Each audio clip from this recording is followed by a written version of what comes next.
شام بخیر اور دا بلیک ہول میں خوش آمدید۔ آپ جانتے ہیں ہمارے ہاں عام طور پہ موضوعاتی سیشنز ہوتے ہیں جس میں کسی ایک موضوع پر اسپیکر جو ہے وہ اپنا اظہار خیال کرتے ہیں۔ تو ہم نے یہ سوچا کہ موضوع کا احاطہ تو ہو جاتا ہے لیکن جو شخصیت ہے وہ پیچھے رہ جاتی ہے۔ اسی سوچ کے پس منظر میں کچھ عرصے پہلے ہم نے ایک نیا سلسلہ شروع کیا جس کا نام ہم نے رکھا دا ون آور شو۔ تو مرکزی اس کا آئیڈیا یہ تھا کہ ہم کسی خاص موضوع سے ہٹ کر مہمان شخصیت سے ایک عمومی گفتگو کریں گے، لیکن وہ جو عمومی گفتگو ہے وہ کچھ اس طرح کی ہوگی کہ اس کے ذریعے ہماری جو گیسٹ پرسنالٹی ہیں ان کی زندگی کا سفر، ان کی اسٹرگل، ان کا ہنر، تجربہ، افکار اور مشاہدہ وغیرہ، ان سب چیزوں کا پھر احاطہ ہو سکے گا اور ان کو جاننے میں ہمیں مدد ملے گی اور ان کے تجربے سے ہم سیکھ بھی سکیں گے۔ تو آج اس سلسلے کا یعنی ون آور شو کا یہ چوتھا سلسلہ ہے یا چوتھی مہمان شخصیت ہے۔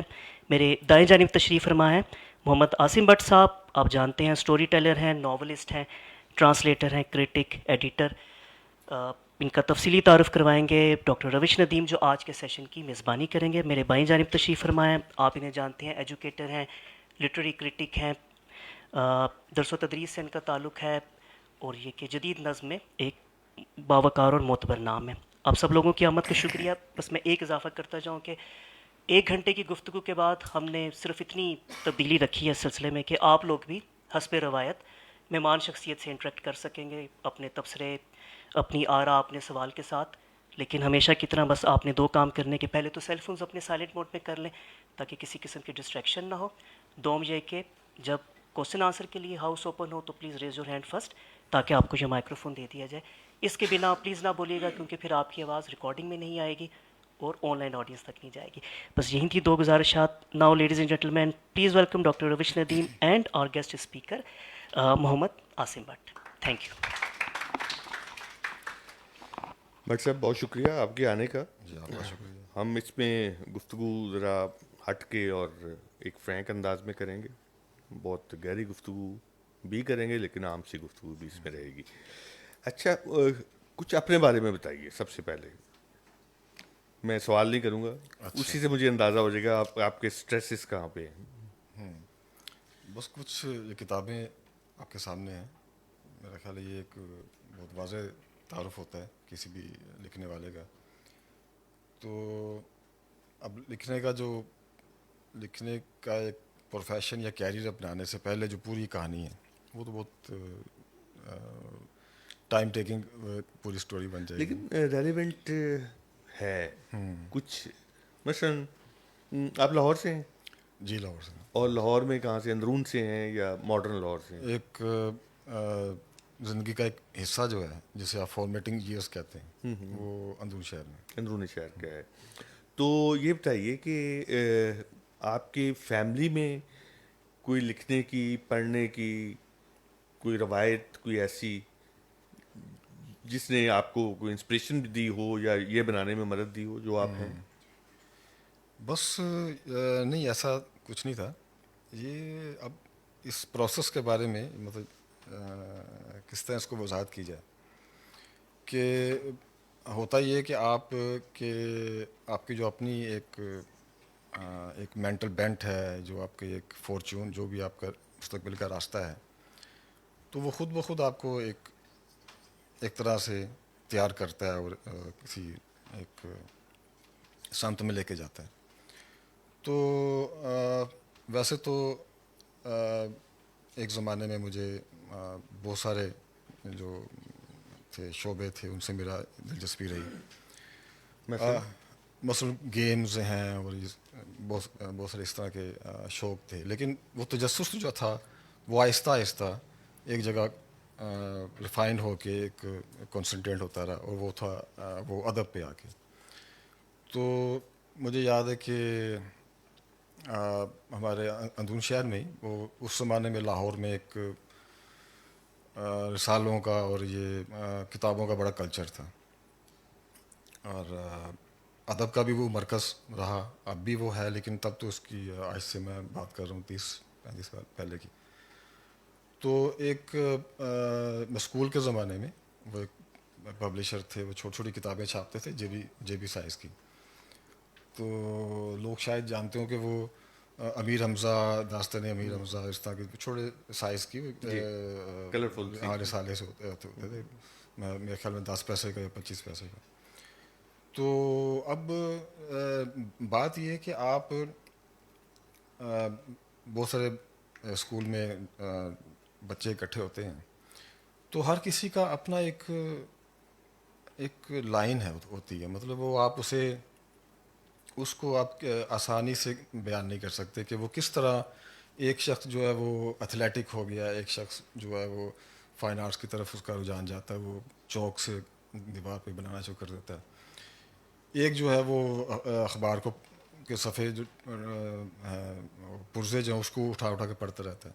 تو یہ سب آپ کے اندر ایک چیزیں طے شدہ ہوتی ہیں جو آہستہ آہستہ آپ کو خود سمجھ میں آ رہی ہوتی ہیں اور جو دوسروں کو سمجھ آ رہی ہوتی ہیں. تو اس کے لیے پھر آپ راستے بھی خود تلاش کرتے ہیں. تو اس طرح میں لکھنے کی طرف میں آیا، اور میں نے جب شروع کیا وہ شاعری سے آغاز کیا. تو جیسا کہ ہوتا ہے ایک عمر میں آپ کی ایک ایسا آپ کا جذباتی ایک ماحول ہوتا ہے آپ کے اندر کہ آپ چیزوں کو، آپ واقعات کو، آس پاس ماحول کو اسی طرح سے دیکھ رہے ہوتے ہیں شعری ایک پیکر میں. تو وہ شاعری چلتی رہی، اور پھر میرا خیال ہے کہ ایف اے میں آ کے کہیں پہ تو پھر میں نے نثر کی طرف توجہ کی اور کہانیاں وغیرہ لکھنی شروع کی. تو اس طرح بس 89 میں میری پہلی کہانی چھپی. تو میرا خیال تھا کہ میڈم کشور ناہید یہاں پہ آئیں گی تو میں ان کے سامنے اعتراف کروں گا کہ پہلی کہانی انہوں نے میری ماہینوں میں چھاپی. تو میڈم کے بارے میں جو جانتے ہیں وہ یہ بھی جانتے ہیں کہ وہ بہت سخت ایڈیٹر تھیں. تو وہ ڈرتے ہوئے میں نے کہانی پیش کی تو انہوں نے کہا کہ اس پہ اپنا ایڈریس لکھو، واپس کیسے بھیجوں گی اگر یہ ڈاک آپ نے اشاعت ہوئی تو ایک کہانی انہوں نے واپس بھیجی، دوسری پہ انہوں نے ایک مختصر سا 2 لائنوں کا ایک خط لکھا. تو اس میں تھا کہ تم کامیو اور کافکا کے اثر سے نکلنے کی کوشش کرو. تو کامیو کی جو میتھ آف سیسیفس ہے وہ تو ہم نے سلیبس میں تھی، وہ پڑھی ہوئی تھی، اور کافکا کا نام صرف سنا ہوا تھا. تو ان کی مجھے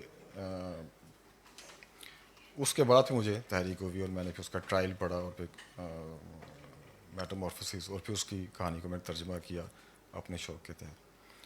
تو وہ اب مزاج کی بات بھی وہی ہے کہ میں نے اس میں لکھا اس کافکا کہانیاں میں کہ میں اسے تب بھی جانتا تھا جب میں اس کو میں نے نہیں پڑھا تھا. تو یہ جو ایک مزاجوں کا جو ہوتا ہے اشتراک یا میل ہوتا ہے تو آپ کے اس سے محاورہ ہوتا ہے. اچھا، یہ جو آپ شاعری سے کہانی کی طرف آئے ہیں اور یہ آپ نے بتایا کہ ایف اے کے دوران آلموسٹ، ہاں جی. تو اس کے پیچھے کوئی محرک کوئی یاد ہے آپ کو؟ بس یہ دیکھیں جی، شاعری جو ہے وہ میرا خیال ہے کہ بہت زیادہ بڑا الاؤ مانگتی ہے، مطلب زیادہ پیشنیٹ ہونے کی ضرورت ہے. لکھنا نثر بھی ایک پیشنیٹ کام ہے، لیکن شاعری میں وہ الاؤ بڑا ہوتا ہے. اس میں آپ کو زیادہ اس کی جو دہکاوٹ ہے جو وہ زیادہ ہوتی ہے. تو ایک وقت پہ آپ کو خود ہی احساس ہو گیا، اچھا ہوا مجھے اس سے خاص ایج پہ احساس ہو گیا، بعضوں کو تو نہیں ہوتا، کہ یہ خاص طرح کا مزاج ہے جو ایک پرسنالٹی ہوتا ہے، میک اپ ہوتا ہے کہ آپ اس جو تقاضے کو پورا کر سکتے ہیں. تو ہر وقت آپ دہکے رہنا، ہر وقت پیشنیٹ رہنا، تو اس کے بغیر تو اچھی شاعری نہیں ہو سکتی. تو نثر میں یہ ہوتا ہے کہ میں نے ایک مثال ایک دفعہ دی تھی کہ جس طرح وہ حلوائی کی دکان پہ نہیں، وہ ایک بڑے پرات میں گاجروں کا یا بادام کا حلوہ ہے، تو وہ اس کے نیچے آگ نہیں ہوتی، لیکن وہ ہر وقت گرم ہوتا ہے، دہکا ہوا ہوتا ہے. تو اگر آپ غور سے دیکھیں تو ایک باریک سی ایک لاٹ سی جل رہی ہوتی ہے، بہت باریک سی جو نظر نہیں آتی. تو نثر نگار کا جو ہے میرا خیال ہے اندر کا جو پروسیس ہے اس کو بھی اتنی سی بس ایک لاٹ کی ضرورت ہوتی ہے، اور وہ اس کا کام چلتا رہتا ہے. تو مجھے لگا کہ یہ جو شاعری میں ایک جذباتی صدموں کی اور جو تجربات کی ایک بڑی ضرورت ہوتی ہے. تو وہ اس کے لیے طاقتور دل چاہیے, مضبوط اعصاب چاہیے. وہ اس لیے پھر میں نے اس کو چھوڑ دیا. میرا خیال میں نے شروع میں تو میں شاعری پڑھتا بھی رہا ہوں. میں نے مجھے یاد ہے کہ میں کالج میں بھی شاعری پڑھتا رہا. تو اب بھی میرے پاس وہ ایک ویاس جو ہے پوری پڑی ہوئی ہے. لیکن یہ یہ میں نے بہتر ہی کیا کہ اس زمانے میں اس کو پھر نثر کی طرف میں نے زیادہ توجہ کی, اور وہ مجھے زیادہ آسان لگتا ہے یہ راستہ نثر کا. اچھا, یہ جو آپ نے بات کی, عموماً میں نے جو فکشن رائٹر ہیں ان کو ایسے ہی بات کرتے دیکھا ہے کہ جو آپ نے مثالیں دی ہیں, ایک چھوٹے سے الاؤ کی اور ایک بڑے الاؤ کی, اور اس سے آپ نے ایک سمجھانے کی کوشش کی یہ بات کو. آپ یہ بتائیں کہ آپ کے اسکول ایج میں اور ارلی جو کالج ایج ہے, اس میں کچھ کمپلیکسز تھے آپ کے جو بعد میں آپ کی رائٹنگ کا بھی حصہ بنے ہوں؟ کچھ ایسا بیہیویئر جو ان یوزول ہو گھر میں, کوئی ناراضگی, دیکھیں کوئی احتجاج, کوئی بغاوت, کچھ ایسا؟ نہیں, اصل میں ہوتا یہ کہ جو تخلیق کار ہیں, جو لکھنے والے ہیں, بڑے لکھنے والوں کی بات نہیں کرتے, میں تو اپنے طرح کے جو ایوریج لکھنے والے ہیں ان کے اندر ہی ایک اس کا دشمن بیٹھا ہوتا ہے, اور وہ اس کی زود حصی ہے. مثلاً آپ اگر بیٹھے ہوئے ہیں اور آپ کو وہ آوازیں سنائی دے رہی ہیں جو لوگوں کو نہیں سنائی دے رہی, یا آپ ان تصویروں کو دیکھ رہے ہیں جو باقی لوگ نہیں دیکھ رہے, تو یہ آپ کے اندر ہی ایک عذاب ہے جس میں آپ مبتلا ہوتے ہیں. تو وہ جو زود حصی ہے, جسے آپ حساسیت کہتے ہیں, اس میں آپ مبتلا ہوتے ہیں. وہ ایک ایسا, چاہے آپ اسے پسند کریں ناپسند کریں, لیکن وہ جو بعض ہوتے ہیں, بعض لوگ ہوتے ہیں جو پھر لکھنے کی طرف یا اس طرح کے جو تخلیقی شعبے ہیں, موسیقی ہے یا یہ پینٹنگ وغیرہ ہے, اس کی طرف آتے ہیں, تو وہ ان کی زود حصی ہے. تو وہ آپ کو علیحدہ کر دیتی, وہ آپ کو اپنے دوستوں سے, اپنی کمیونٹی سے علیحدہ کر دیتی ہے, اور آپ ان راستوں پہ چل پڑتے ہیں, ان آوازوں کے پیچھے, ان تصویروں کے پیچھے جو آپ کو دکھائی دے رہی ہیں, سنائی دے رہی ہیں. اور وہ دکھ, وہ خوشیاں جو ایک عام آدمی کے لیے وہ قابل اطلاع نہیں ہوتی, آپ ان کے میں مبتلا ہوتے ہیں. تو وہ پھر آپ کو کسی نہ کسی تخلیقی وسیلہ اظہار کی طرف وہ آپ کو لے کے آتی ہیں. تو یہ آپ کہہ سکتے ہیں کہ یہ ایک داخلی نقص تھا جس کی وجہ سے آپ اس کی طرف آئے. جو بھی لکھنے والا ہے, چاہے شاعر ہے یا کوئی بھی کریٹو ہے, تو اس کے اندر جسے آپ پنجاب میں کیڑا ہوتا ہے, تو یہ وہ کیڑا ہے آپ کے اندر کہ جو آپ کو پھر خود بخود اس شکل میں ڈھال لیتا ہے. رائٹ. اچھا, یہ آپ نے ایم اے فلاسفی کیا, جی اور یہ جن دنوں آپ یہ کیمیو اور کافکا کی طرف آئے ہیں, تو یہ یونیورسٹی کا دور تھا یا کالج کا دور تھا؟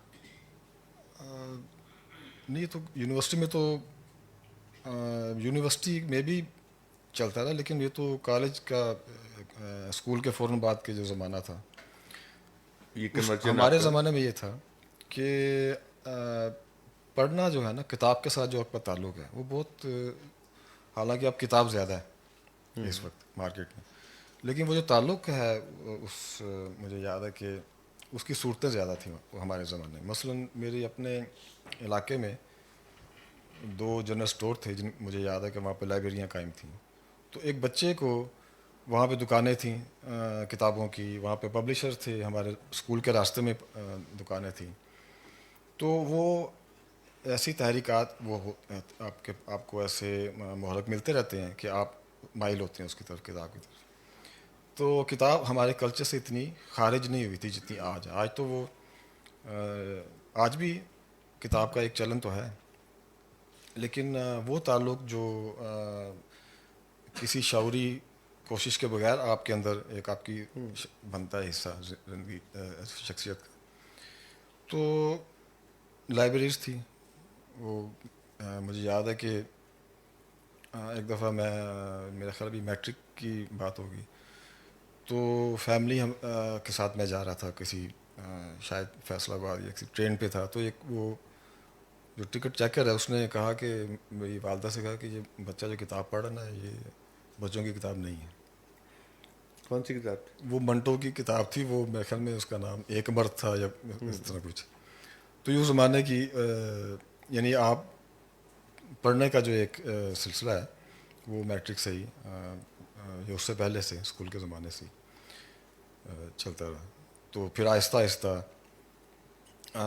شاعری سے افسانے کی طرف میں منتقل ہوا، افسانے لکھے، اور پھر ناول کی طرف بھی میں افسانے سے ہی ایک افسانہ میں لکھا، یہ دائرہ جو ہے. تو جب میں نے اس کو لکھا تو پہلی دفعہ مجھے احساس ہوا کہ کہانی میں بھی ایک ہلکی سی کپکپاہٹ ہوتی ہے، یعنی جو ایک بڑھتا ہوا بچہ نہیں ہوتا جس طرح اس میں پتہ لگتا ہے کہ یہ گرو کر سکتے. گرو کر رہا ہے یا اس پروسیس میں ہے. تو آپ کو لگا کہ وہ اس میں ایک اس کے ہاتھ پیر وہ نکال رہا ہے اور وہ بھی پھیلنا اپنا گرو کرنا چاہ رہا ہے اپنی اس صورت میں. تو پھر اس کو میں نے بار بار لکھا، اور میرے خیال میں تیسری چوتھی دفعہ پہ وہ کوئی 30-40 صفحوں کا ایک بن گیا ناول عرصہ. تو پھر مجھے احساس ہوا کہ نہیں، اس پہ مجھے زیادہ سنجیدگی کے ساتھ کام کرنا چاہیے. تو پہلا ناول دائرہ جو پھر اس طرح. اور یہ کب کا ہے؟ کون سا دور تھا اور آپ کہاں ہوتے تھے یہ اس وقت؟ 2001 میں چھپا ہے، لیکن لکھنے کا پروسیس تو 8-9 سال پہ چلتا رہا. پھیلا ہوا. تو اب اس کی جو کہانی ہے جو شروع ہوئی میں آپ سے شیئر کرنا چاہوں گا. میں ایک ایڈورٹائزنگ کمپنی میں ایجنسی میں کام کرتا تھا. تو گلبرگ میں فراميز کے نام سے ایک وہ ایجنسی ہے، اب بھی شاید وہاں پہ ہو. تو رات کو 12 بجے وہ باہر اوریگا کمپلیکس ایک ہے، تو اس کی بہت بڑی پارکنگ ہے، تو وہ خالی تھی. تو وہاں سے گزرتے ہوئے مجھے خیال آیا کہ تاریکی ہے، اور اچانک فرض کیجئے کہ پتہ لگے کہ یہ سب ایک سٹیج ہے، کہیں سے آواز آئے کٹ، اور آپ کو پتہ لگے کہ یہ تو آپ ایک اداکار ہیں اور یہ سب کچھ ایک اسکرپٹ کے مطابق چل رہا ہے. تو اس سے پھر مجھے اس کا خیال آئیڈیا. ڈیولپ ہوا اور میں نے بڑھتا گیا پھر. تو اچھا، میں تھوڑا سا پیچھے آنا چاہوں گا کہ آپ دائرہ تک تو آ گئے، لیکن 2 سوال ہیں جو میری کیوریوسٹی کا حصہ ہے. نمبر 1 تو یہ کہ آپ فلاسفی کی طرف کیوں گئے؟ کریٹو کام بالکل اور طرح کا ہے، اور فلاسفی کا جو تھنکنگ پروسیس ہے، اور جو جس طرح عمیق ایک کہہ لیں کہ کنٹمپلیشن مانگتا ہے، تو اس میں آپ یہ محض ایکسیڈنٹ تھا یا ڈیلیبریٹ تھا آپ کا فلاسفی کی طرف آنا، اور کیسے اس کو مجھے بتائیے. بس مجھے ایسا لگتا ہے کہ کہیں یہ گفتگو اتنی بورنگ نہ ہو جائے، لوگ کہیں کہ یہ بالکل ذاتی باتیں نہیں، میں اس کرنے لیے یہ لگے ہیں. پوچھ رہا ہوں کہ یہ تو نہیں، ایکچولی ہم آپ کو جاننا نہیں، چاہ میرا رہے ہیں. بالکل میرا تو دلچسپی ہے اس کا جواب دینے میں. بی کام میں نا، بی کام میں نے کیا ہیلی کالج سے لاہور میں. تو مجھے یاد ہے یہ پروسیس تو اس سے پہلے چل پڑا ہوگا، لیکن وہ ایک سمجھ لیں سنگ میل تھا. تو ایک کسی یونیورسٹی کے میرے خیال نفسیات کے شعبے کے ایک ٹیم آئی وہاں پہ. تو انہوں نے کیا کیا کہ جو وہ جو وہاں پہ تھا کہ جو پہلی کلاس ہوتی تھی اے سیکشن، اس میں سب سے زیادہ نمبروں کے لڑکے شامل ہوتے تھے. تو اس کو انہوں نے ٹارگٹ بنا کے ان کو ٹیسٹ ان کو دیے اور ان سے فارم فل کروائے. اس کا مقصد جب فارم فل ہو گیا تو انہوں نے بتایا کہ یہ آپ خود ہی اس کو حل کریں گے اور خود بخود جواب آ جائے گا، اور اس سے نتیجہ یہ نکلے گا کہ آپ کو پتہ لگے گا کہ آپ کا پرسنالٹی بینٹ کیا ہے، آپ کی کیا ٹائپ کیا ہے پرسنالٹی. تو وہ ہر کسی نے جب اس کو حل کیا، وہ اس طرح کا بنا ہوا تھا، تو خود بخود آپ کو پتہ لگ گیا کہ آپ میں آرٹ کی طرف اتنا رجحان ہے اور میتھمیٹکس کی طرف اتنا رجحان ہے، اور دوسری جو فزیکل جو ہے آپ کے شاغل اس کی طرف یا کھیلوں کی طرف اس طرح. تو اس سے مجھے یاد ہے کہ انہوں نے کہا جی کہ آپ کا رجحان تو سارے کا سارا یہ تو کامر جو پڑھ رہے ہیں آپ، یہ اس کی طرف نہیں ہے، تو آپ کو تو آرٹ کی طرف اور یہ لٹریچر کی طرف آپ کا رجحان ہے. تو وہ ایک اس زمانے میں، اب تو خیر بچے بڑے ایک اس عمر میں بڑے ہوشیار ہوتے ہیں، تو وہ جو جیسی بھی بات سمجھ میں آئی وہ یہی سمجھ میں آیا کہ بھی یہ جو بھی کچھ ہے یہ تمہاری لائن نہیں ہے. تو ایک اس زمانے کا ایک جنون آپ ہوتا ہے، یا پاگل پن کہیں یا خبت کہیں، جو بھی ہے وہ اس زمانے میں بہت ہوتا ہے، ایک ہوتا ہے چلتا ہے. تو اس کے تحت میں نے سوچا کہ نہیں یہ میری لائن نہیں. تو میرے دو دوست ہیں، ان میں سے ایک دوست میرے بعد میں میرے بہنوئی بنے. تو انہوں نے کہا بھی دیکھو اگر تم اب چھوڑ دو گے نا اس کو، تو کل کو یہ لوگ کہیں گے کہ تم چونکہ کر نہیں سکتے تھے بی کام، تو تم نے اس لیے چھوڑ دیا. تو اس کو کرو، اور اب جب تم اس میں بہتر نمبر لے لو گے تو اس کو چھوڑ دینا، پھر لائن بدل لینا. تو بی کو میں نے کیا. اس کے بعد میں نے پھر پرائیویٹ کیا، پھر دوبارہ گریجویشن کی. پھر میں جی سی میں گیا، تو وہاں پہ تو داخلہ مسئلہ ہی نہیں تھا، تو داخلہ مل گیا وہاں پہ فلاسفی میں کیا. تو اس طرح میرا یہ شفٹنگ جو ہے. رائٹ. اچھا، دائرہ سے پہلے آپ کا یہ اشتہار آدمی اور دوسری کہانیاں جی جی. پہلے آیا ہے. ان دنوں کن کے ساتھ اٹھتے بیٹھتے تھے، اور لاہور کا جو ابھی منظر ہے جو آپ نے ڈسکور کیا، جو دیکھا، وہ ذرا بتائیے. اب دیکھیں میرا ابھی جو ناول آیا نا، اس میں لاہور نہیں ہے. باقی تمام کہانیوں میں، تمام ناولوں میں جو لوکیل ہے وہ لاہور کا ہے. تو میرے ذہن میں یہ تھا کہ آپ کا لوکیل ہے وہ بہت، چاہے جتنا بھی مطلب آپ فینٹیسی کو استعمال کر رہے ہیں یا ریئلزم میجیکل ریئلزم کو استعمال کر رہے ہیں، لیکن لوکیل آپ کا بہت ٹھوس ہونا چاہیے، ٹھوک بجا کے آپ دیکھ سکیں اسے، مطلب آپ پرکھ سکیں، دیکھ سکیں اسے، شناخت کر سکیں. تو وہ تب وہی ہوتا ہے کہ جس میں آپ اپنے فارمیٹنگ ایئرز میں جس میں رہیں. وہ کوئی بھی ہو سکتا ہے. لاہور تو ایک میری خوش قسمتی ہے کہ میں اس لاہور میں تھا اور اندرونی شہر میں تھا. میں کسی بھی جگہ پہ ہوتا میں اس کا لوکیل لکھ رہا ہوتا. تو اس کلچر کو وہ اب بھی میرے ذہن میں ہے، میرے اندر کہیں گھسا ہوا ہے، اور میں اس کو بیان کرتے کرتے آپ کو لگتا ہے کہ جتنا آپ اس کو بیان کر رہے ہیں وہ اتنا ہی زیادہ نکھرتا جاتا ہے، اتنا ہی زیادہ وہ سمجھ آتی ہے کہ اس کے اندر پرتیں زیادہ ہیں. تو وہ ایک ناسٹیلجک بھی آپ کہہ سکتے ہیں یہ ہے. لیکن آپ کا یہ اصل میں اپنے آپ کے ساتھ آپ کا ایک ہوتا ہے تعلق کہ اپنے آپ کو بچانا چاہتے ہیں، کہ آپ کا وہ حصہ جو اس سے جڑا ہوا ہے، اس کے جو ایک خالص پن ہے اس کو آپ بچانا چاہتے ہیں. تو پھر آپ کو یاد رکھتے ہیں، اس کو بیان کرتے ہیں. تو مجھے بڑا مزہ آتا ہے اس کلچر میں، اس میں جو کردار ہیں، اس میں جو واقعات ہیں، منظر ہیں، پھر اس کا ایک خاص ایمبینس ہے، خاص ماحول ہے اس کا، اور اس کی لینگویج ہے، اس کے رویے ہیں خاص، اور وہ اتنے مختلف ہیں. یہ کسی بھی اندرون شہر کے ساتھ یہی معاملہ ہوتا ہے. کسی بھی اب پرانے شہر میں جائیں تو اس کا مختلف ہوتا ہے ماحول باقی تمام شہر سے. باقی تمام شہر ایک جیسے ہوتے ہیں، لیکن وہ جو اندرون شہر کا ایک مزاج ہے، آپ پنڈی میں چلے جائیں، اس کے اندرون شہر کا بالکل ایک مختلف مزاج ہے. وہ اب بھی اتنی زیادہ کانٹ چھانٹ اور اتنے زیادہ جو یورشیں ہوتی ہیں باہری کلچر کی، اس کے باوجود بچا ہوا ہے، اور آپ کو وہاں پہ اس کی ایک مہک محسوس ہوتی ہے. تو جس نے آپ نے فارمیٹنگ یہ اس میں بسر کیے ہوئے ہیں، تو میں نے پھر ان کو بیان کیا، ان کرداروں کو. وہ بھی بے تحاشا کردار ہیں، اس میں بہت سارے رنگ ہیں جو وہاں پہ آپ جائیں آپ کو نظر آتے ہیں کچھ بچے ہوئے، لیکن وہ بھی ایک ثقافت ہے جو کبھی وولڈ سٹی بند جگہ پہ تھی. تو اب وہ رنگ جو ہے نا تھوڑے مدھم پڑتے جا رہے ہیں وہاں بھی، لیکن میں کوشش کرتا ہوں کہ میرے اندر وہ ان کا گہرا پن ویسے ہی رہے.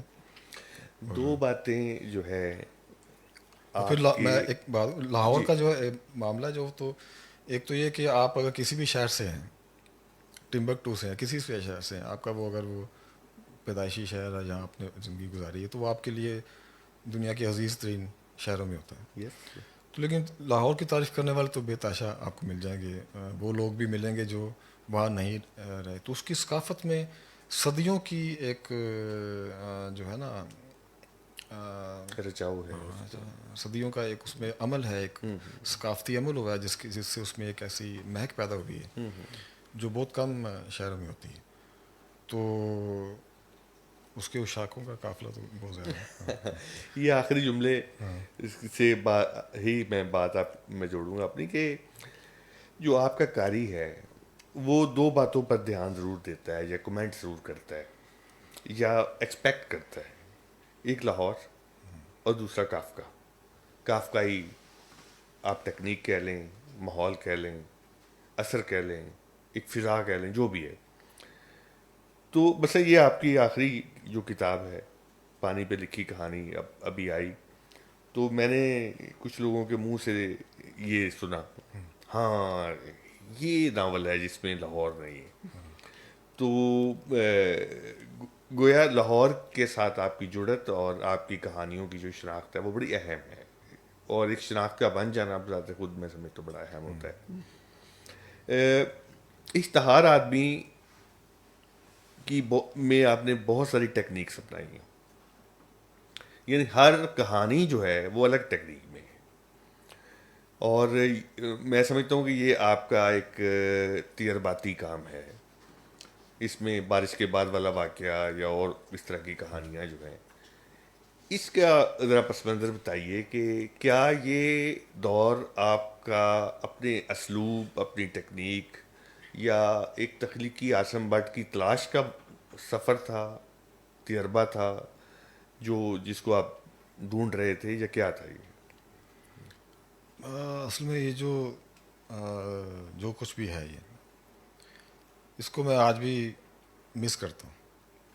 یعنی یہ وہ فینٹیسی ایسی ہونی چاہیے، میجک ایسا ہونا چاہیے، اس میں فضا ایسی ہونی چاہیے، اور جو کرب ہے اس میں تکلیف ہے وہ بھی ایسی ہونی چاہیے. تو وہ جب بھی میں اس کو پڑھتا ہوں مجھے خود پسند ہے یہ اپنی چیزیں. تو اس میں ہوا یہ کہ میں نے جو اپنا پڑھنے کا میرا سلسلہ تھا وہ بین الاقوامی ادب سے شروع کیا. یعنی اردو میں نے بعد میں پڑھی. مجھے یاد ہے کہ میں جب میری کہانی چھپی سویرا میں، وہ بھی ایک مختصر سا واقعہ ہے، تو سلیم صاحب نے مجھ سے کہا کہ بھی انہوں نے چھاپ دی کہانی. تو بعد میں جب میں ان سے ملنے گیا تو وہ کہتے بھی تم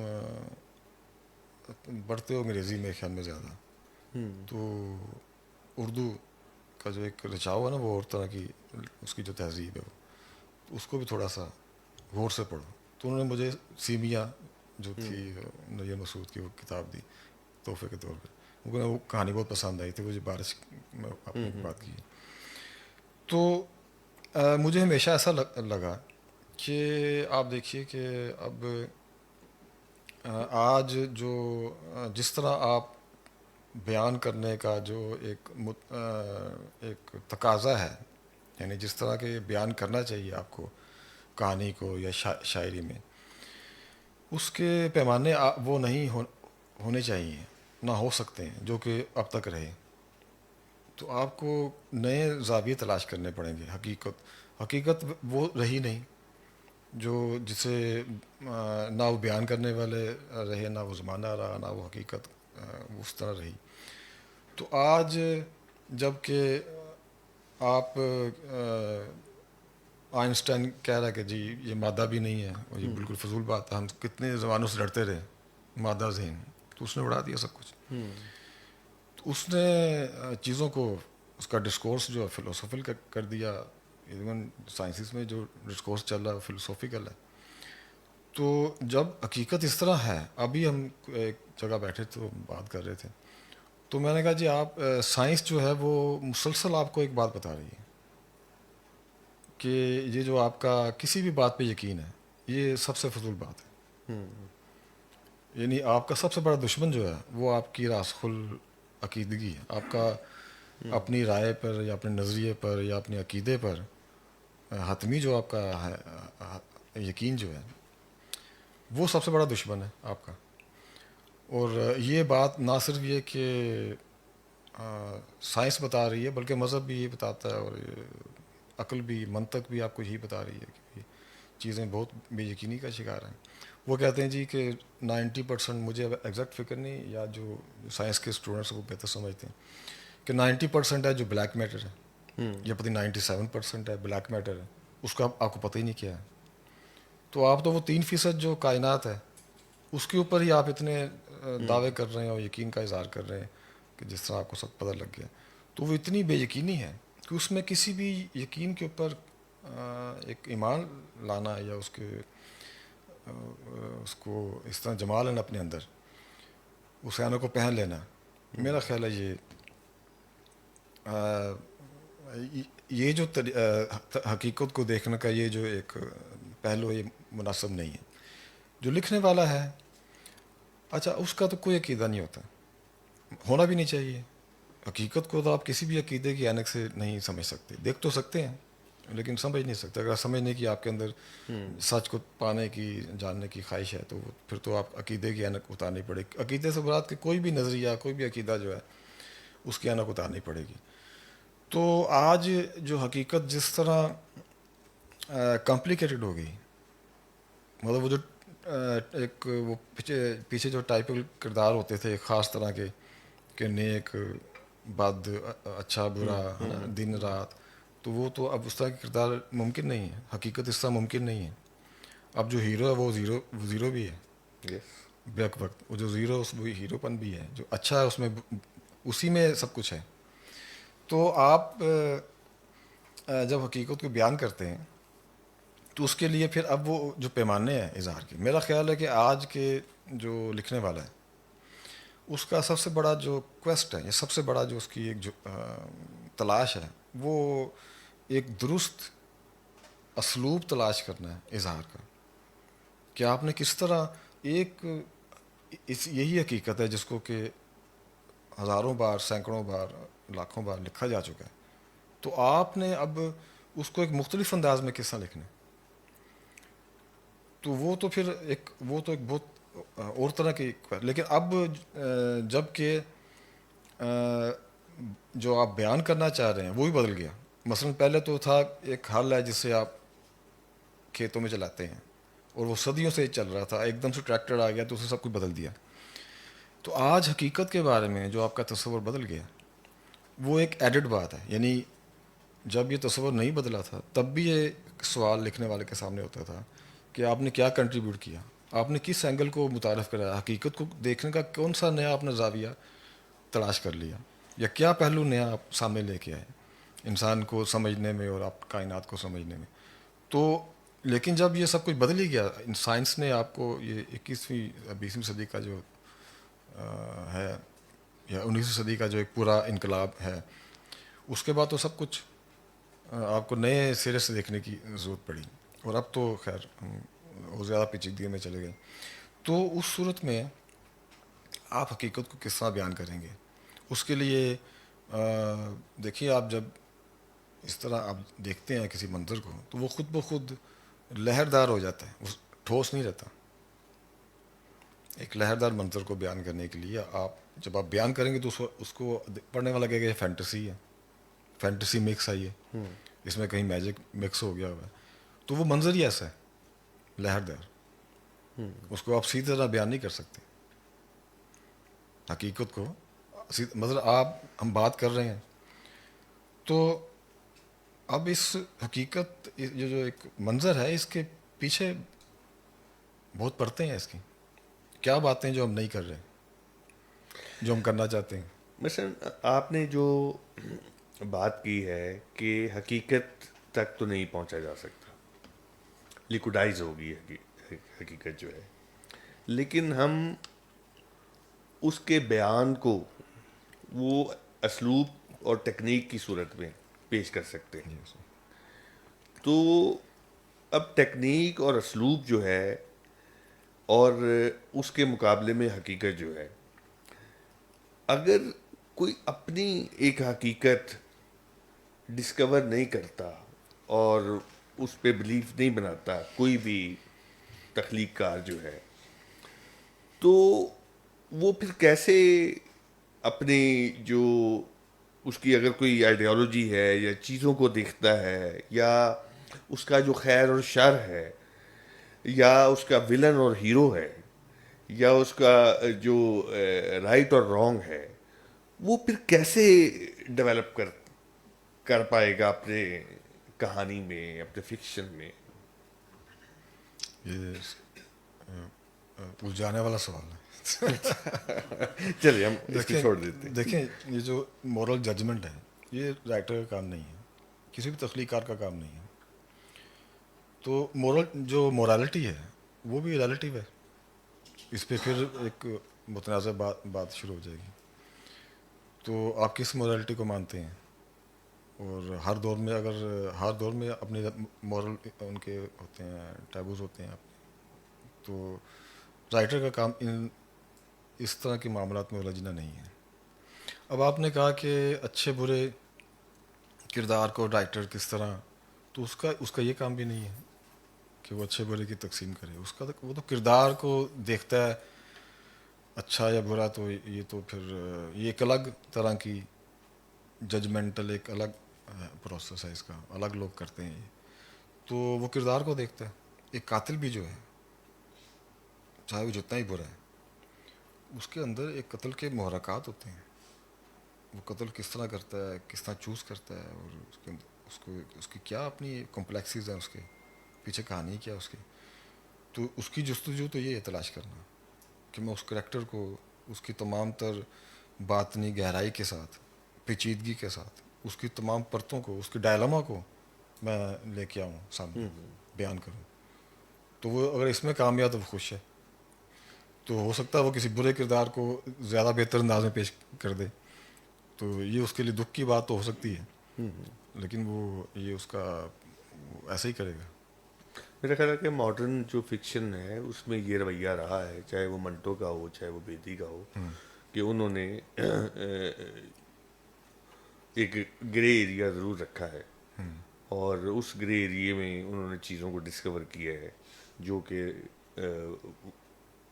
بلیک اینڈ وائٹ میں اس کو نہیں دیکھا. آپ کے ہاں بھی میں جب دیکھتا ہوں کہ جو آپ کی پلاٹ میکنگ ہے اور جو کردار سازی ہے، اس میں بھی ٹکراؤ خیر اور شر کا تو نہیں کہیں بھی آتا، بلکہ چیزوں کو نفسیات کی سطح پر ڈسکور کرنے والے معاملات، کہ آپ کے کردار جو ہیں کن نفسیاتی الجھنوں میں ہیں، اور ان کا جو معروض ہے اس کا دباؤ اور اس کا جو احساس ہے، اس کی کہہ لیں کہ ایک لین دین سے آپ کہانی بناتے ہیں، نہ کہ آپ کہانی جو ہے کوئی ایسے اس میں کمپلیکس میں لے کے جائیں جس سے ہم کوئی فیصلہ کر سکیں جو ہمیں کوئی سوشل رہنمائی دے سکے. نہیں، لیکن اس میں ایک بات کا میں اضافہ کر سکتا ہوں کہ آپ چاہے کسی بھی مورل سسٹم کو نہ مانیں لکھنے والا، لیکن ایک جو خیر کا عمل جو ہوتا ہے، یعنی اجتماعی فلاح کا جو ایک خیال ہے، انسانی بقا قائم ہے اجتماعی فلاح کے عمل پر. تو ہر وہ عمل جس سے کہ اجتماعی فلاح ممکن ہوتی ہے وہ خیر کا عمل ہے. اور میرا خیال ہے جو لکھنے والا ہوتا ہے وہ بھی اندر سے نیک آدمی ہوتا ہے اور وہ خیر ہی چاہ رہا ہوتا ہے. تو اس کو آپ اس طرح اخلاقی ٹرمز میں بیان نہیں کر سکتے. مطلب میں کسی رائٹر کو یہ کہوں کہ تم ایک اخلاقی مقصد کو پورا کرنے کے لیے اخلاقی مہم جو ہو، تو وہ تو کہے گا نہیں، یہ تو بالکل بکواس بات ہے. لیکن ایک خیر کا عمل تو ہے. ادب جو ہے بنیادی طور پہ، وہ مجھے مجید احمد صاحب کی بات یاد آ رہی ہے، وہ خیر کا عمل تو ہے یہ کہ آپ اگر گندگی کو بیان کر رہے ہیں تو وہ آپ کی وہ خیر کے ساتھ ایک نسبت ہے، آپ کی خیر کے ساتھ ایک کمٹمنٹ ہے جس کی وجہ سے آپ اس کو بیان کر رہے ہیں. برے کردار کو بیان کر رہے ہیں، گندگی کو بیان کر رہے ہیں، کہیں الجھاؤ کو، پیچیدگی کو بیان کر رہے ہیں.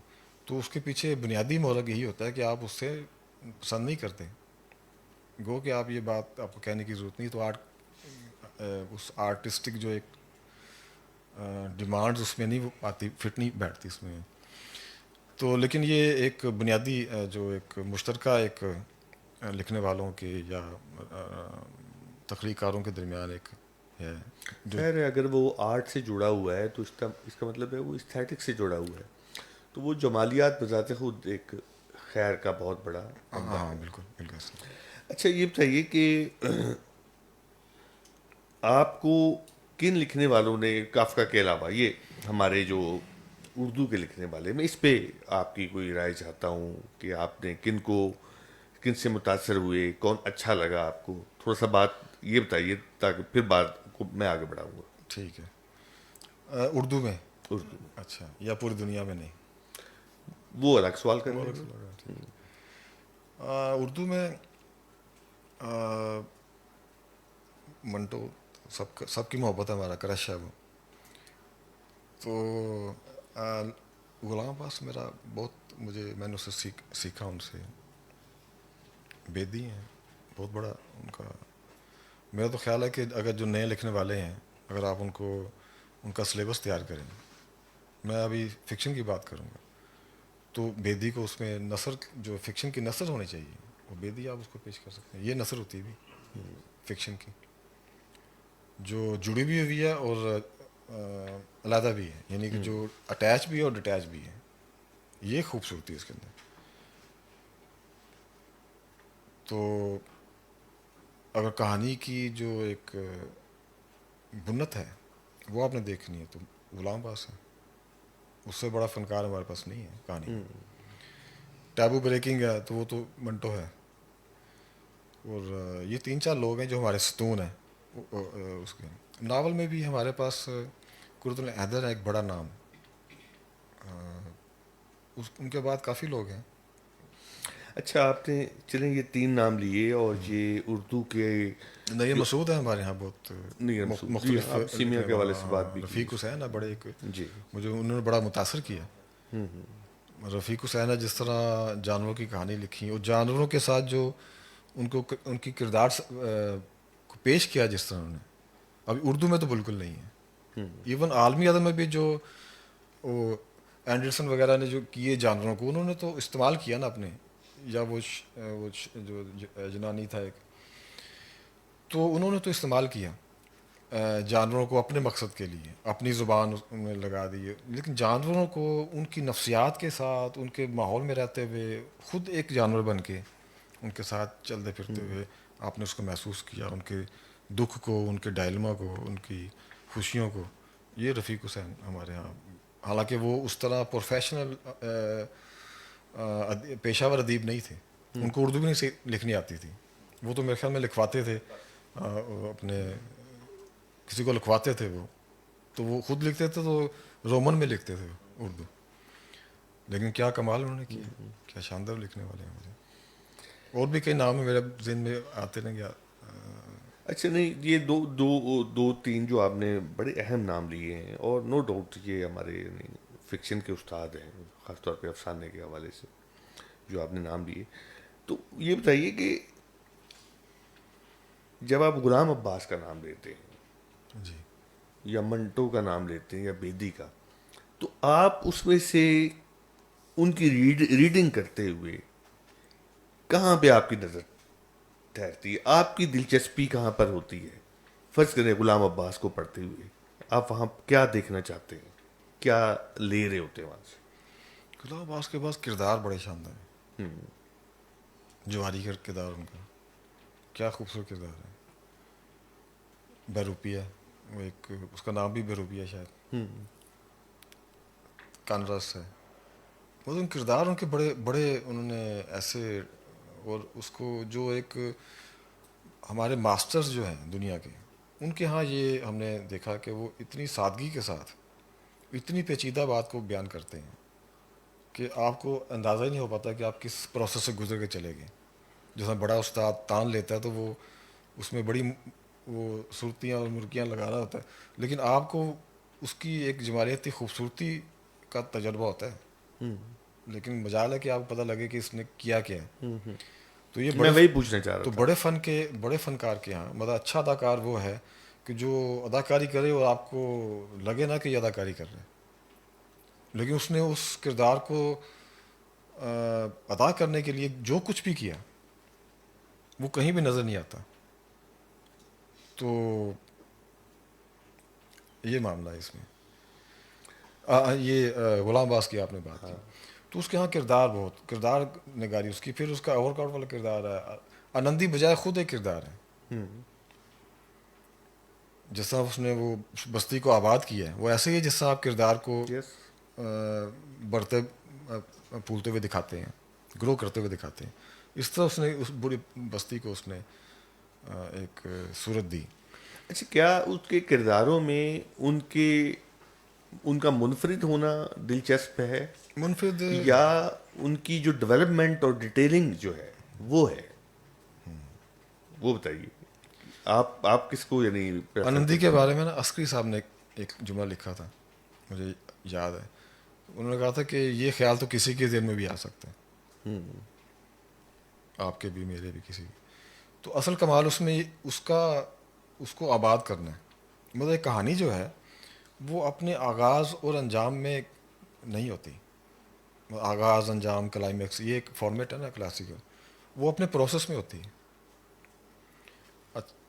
تو یہ اس کا پروسیس ہے جو اس آنندی کو بڑا کرتا ہے، نہ کہ اس کا بنیادی خیال. یہ تو مضمون میں ہوتا ہے بنیادی خیال. تو آرٹ میں تو پروسیس ہے، کس طرح آپ نے اس کو اس کے ساتھ جیے مرے، بنے بگڑے اور سورے. تو یہ سارا پروسیس جو ہے وہ اس کو بلڈ اپ کرتا ہے. مطلب آپ یہ کہتے ہیں کائنات بن گئی، تو وہ اس طرح تو نہیں کہ دو چیزیں جوڑ کے میں بنا دی. تو یہ تو ایک پورا پروسیس ہے، گرو ہے، یعنی کہ اربوں سال کا ایک پروسیس ہے، اربہ سال کا. وہ بہت مائنیوٹ ہے اس میں. تو وہ پروسیس جو ہے وہ کہانی کی بنیاد اصل میں ہوتا ہے. تو منٹو کے اپنا بیدی کے ہاں مجھے یہ گرپ ہے جو ماسٹرز کے ہاں ہوتی ہے وہ نظر آئی. بیدی کے ہاں جو ان کا بیان ہے وہ بہت شاندار ہے، بڑا طاقتور بیان ہے اس کس کو آپ اسلوب کہہ رہے ہیں؟ بیانیہ جو ان کا خواب ہے بیان. وہ بڑا طاقتور ہے. منٹو تو ویسے ہی ہمارے ہیرو رہے، واحد ہیرو ہیں نثر میں. لیکن آپ اس کو کھولیں. منٹو یہ آپ نے دونوں دفعہ ایک ایک جملہ بول دیا. ہاں یہ نہیں، وہ بتائیں جہاں دیکھیں وہ آپ کو پکڑ. ہمارے جو ہیرو، ہاں کرش ہے، ہمارے جو ہیرو رہے ادب کے، وہ ہمارے نہیں بلکہ پوری دنیا میں وہ شاعر رہے.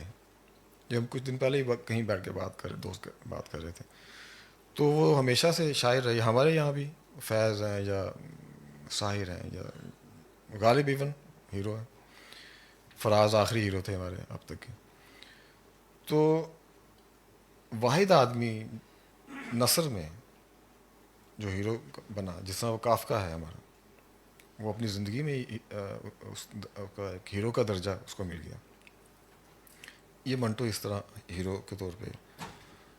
اور جنہوں نے ان کو نہیں پڑھا وہ بھی اس کے عشق میں مبتلا ہیں. اور ان کے ہاں ایک ادا ہے، ایک ہیرو، ایک اس کے ٹچ ہے اس کے اندر، اس کی اپنی زندگی میں.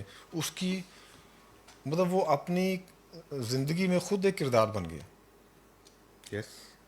اس کا پورا اس کا مر جانا، اس کا وہ پوری زندگی گزارنا، اس کے اگر آپ اس ساتھ ساتھ چلیں اس کے، تو وہ خود ایک کردار بن گیا، ایک کسی اچھے افسانے کا کردار. تو اس کا جلدی مر جانا بھی اس کو ایک ہیرو بنانے کے لیے بہت ضروری تھا. وہ یہ سب ایک جیسا ارینجڈ تھی چیزیں. تو ایک تو یہ معاملہ تھا. پھر اس کے ہاں ایک بغاوت تھی، اور سب سے پیچھے جو چیز تھی وہ تھی ایک خواہش، ذہنی آزادہ روی کی. اس نے کبھی، اب دیکھیں ہجرت، وہ جب تقسیم کا واقعہ ہو گیا تو تقسیم میں بے شمار لوگوں نے قربانیاں دیں، اور اپنے جائیدادوں کی، مالی بھی جانی بھی. اور لوگ ایک جذبہ ہے، ایک گرما گرمی ہے، ایک تحریک زوروں پر ہے، اور تقسیم کا عمل ہے اور ہجرت ہو رہی ہے. اس میں ایک شخص بالکل علیحدہ طور پہ دیکھ رہا ہے. وہ سیاہ حاشیے لکھ رہا ہے, اور وہ سب سے مضبوط, سب سے مؤثر افسانے جو لکھ رہا ہے وہ منٹو ہے, اور بالکل وہ کھول دو لکھ رہا ہے. ٹوبا ٹیک سنگھ لکھ رہا ہے, آپ دیکھیں ٹوبا ٹیک سنگھ کو آپ, وہ اتنا خطرناک افسانہ ہے کہ آج یہ کتاب چھپی تھی فتح محمد ملک صاحب کی, تو انہوں نے اس کو ری انٹرپریٹ کیا, اس کی وہ جو جی اس کا ایک معروف ایک مفہوم ہے لیا جاتا ہے, اس کو الٹ دیا انہوں نے, ٹھیک ہے, لیکن یہ ضرورت پڑی ہے آپ کو, وہ اتنا خطرناک افسانہ ہے. تو سب سے مؤثر افسانے وہ لکھ رہے ہیں اس ہجرت کے حوالے سے, یا اس پورے فسادات کے پس منظر میں. تو اس کے پیچھے جو غصہ ہے وہ ایک ضد کے اوپر کھڑا ہے کہ میں نے اسی طرح سے چیزوں کو دیکھنا جیسے میں چاہتا ہوں, اور میں نے کسی کا اثر نہیں لینا, اپنی آنکھوں پہ کوئی چشمہ نہیں چڑھانا میں نے. تو یہ جو ایک ان کی خواہش تھی شدید, وہ میرا خیال ہے منتقل ہونی چاہیے اگلے لکھنے والوں میں. تو ہم تو اس کو بہت فیسینیٹ کرتے ہیں کہ بھی چیزوں کو. میں آپ کو مثال دیتا ہوں, مجھے اس کا بڑا عجیب تجربہ ہو گیا. ایک زمانے میں انٹرویوز کی, میں نے پہلی کتاب میری چھپی انٹرویوز کی, تو میں انٹرویو کرنے جاتا تھا, تو ایک ٹیپ ریکارڈر میں چھوٹا سا خرید لیا اس زمانے میں, آج سے کافی سال پہلے کی بات. تو جب پہلا میں نے کسی کا انٹرویو کیا, اور میں نے نوٹس بھی لیے ہوئے تھے, تو واپس آ کے جب میں نے اس کو ٹیپ کو سنا, تو اس میں جو کچھ کے میں نے نوٹس لیے ہوئے تھے یا جو انٹرویو میں شامل ہونا تھا, اس میٹر کے علاوہ اس میں اتنا کچھ تھا جو اس سے کئی گنا زیادہ تھا. آوازیں تھیں جو مجھے سنائی نہیں دیں, لیکن وہ ریکارڈ ہوئی تھیں. ایسے لفظ بولے گئے تھے, خود انہوں نے کوئی ایسے جملے بولے جو میرے لیے جن کی اہمیت نہیں تھی اس انٹرویو کے حوالے سے. تو یہ جو آپ کا دماغ جو بھی دیکھ رہا ہے یا سن رہا ہے وہ سب سکینڈ ہے, وہ سب سینسرڈ ہے, سوری سکینڈ نہیں, وہ سینسرڈ ہے, اور آپ کا دماغ اس کو سینسر کر رہا ہوتا ہے ساتھ ساتھ. آپ کے جو ایک جو ڈیٹا آپ لے رہے ہیں اپنے حواس سے, اس کو وہ سینسر کر رہا ہوتا ہے. تو یہ خواہش کہ یہ دماغ کی جو کار فرمائی ہے, اس سے میں انکار کرتا ہوں, کیونکہ یہ تو ٹیمڈ ہوتا ہے. یہ تو جس طرح آپ نے پڑھا دیا بچے کو گھر میں, اسکول میں, مدرسے میں, سوسائٹی کی جو ہے ایک اپنی بیٹھک ہوتی ہے, اس میں سب نے, میڈیا نے پڑھا دیا آپ کو, تو آپ چاہے جتنے بھی غیر جانبدار ہو جائیں تو آپ چیزوں کو اس طرح سے نہیں دیکھ پاتے. لیکن منٹو ہمیں ایک اس طرح کی ایک امید دکھاتا ہے, ایک حوصلہ بڑھاتا ہے ہمارا کہ نہیں, آزاد رہا جا سکتا ہے, اور اس کو چیزوں کو بغیر کسی اینک کے دیکھا جا سکتا ہے. تو میرا خیال ہے یہ کسی بھی اہم لکھنے والے کی, کسی بھی لکھنے والے کے لیے, اگر وہ اچھا لکھنا چاہتا ہے, وہ سچا لفظ لکھنا چاہتا ہے, تو اس کو تو یہ کوشش کرنی چاہیے آزاد ہونے کی. آج کل یہ ممکن نہیں, آج کل یہ بہت مشکل ہے. میڈیا اتنا زیادہ ہم پر شعوری غیر شعوری طور پر, مطلب آپ دیکھیں, آپ دنیا میں جو زیادتی ہو رہی ہوتی ہے آپ اس پہ لکھ رہے ہیں, لیکن آپ کی گلی میں, محلے میں, آس پاس, ایون گھر میں اس پہ نہیں لکھ رہے ہوتے, کیونکہ اس کو میڈیا ہائی لائٹ نہیں کرتا. تو یہ اتنا ویجیلنٹ رہنا اس سچویشن میں منٹو کی طرح کی جو ایک خواہش ہے ذہنی آزادہ روی کی, وہ میرا خیال ہے کو تصویر بنا کے لگانی چاہیے کہ بھی اس طرح آپ بچ سکتے ہیں. بہت آپ نے ڈفرینٹ بات کی. آپ کو زیادہ سے زیادہ بولنے کا موقع بھی میں اسی لیے دے رہا ہوں کہ وہ نکل آئے جو چھپا کے رکھا ہوا ہے. جو آپ نے چھپا کے رکھا ہوا ہے.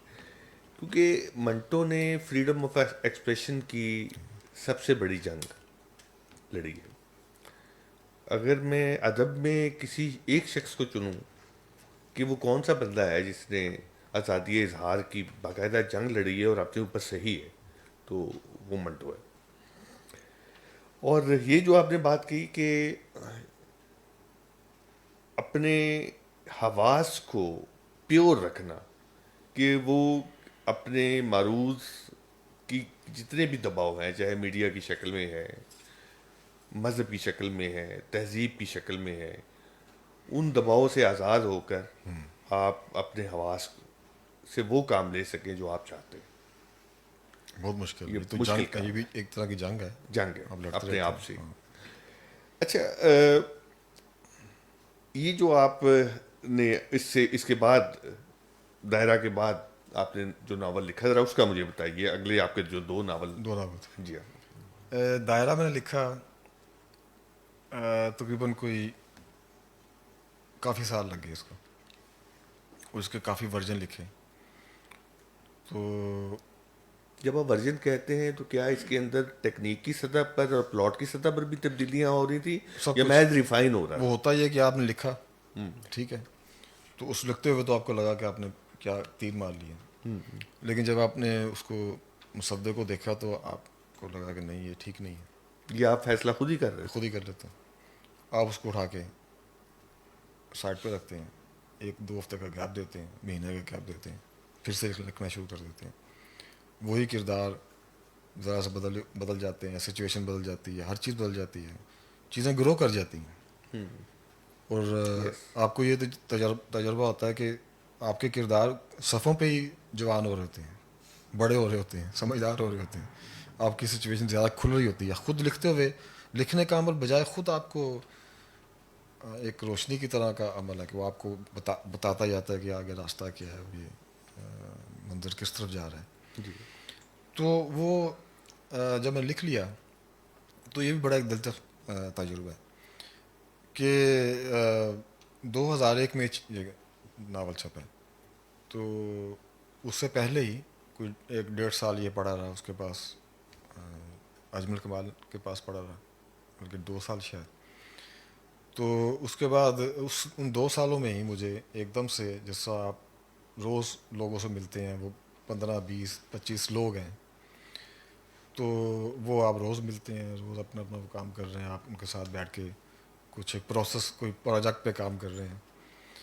تو ایک دم سے آپ آتے ہیں تو وہ پارٹی ختم ہو گئی اور لوگ چلے گئے، اور آپ ایک دم سے خالی پن کا بہت شدید احساس ہوتا ہے. لکھنے والے کو ہوتا ہے، جو لکھنے والے. تو وہ ایک بڑا عجیب میرا تجربہ تھا. تو میں نے کہا کہ یہ جو ایک تجربہ ہے اس کا لکھنے والے کا، وہ تو آتا ہی نہیں ہے ناول میں، کہانی میں.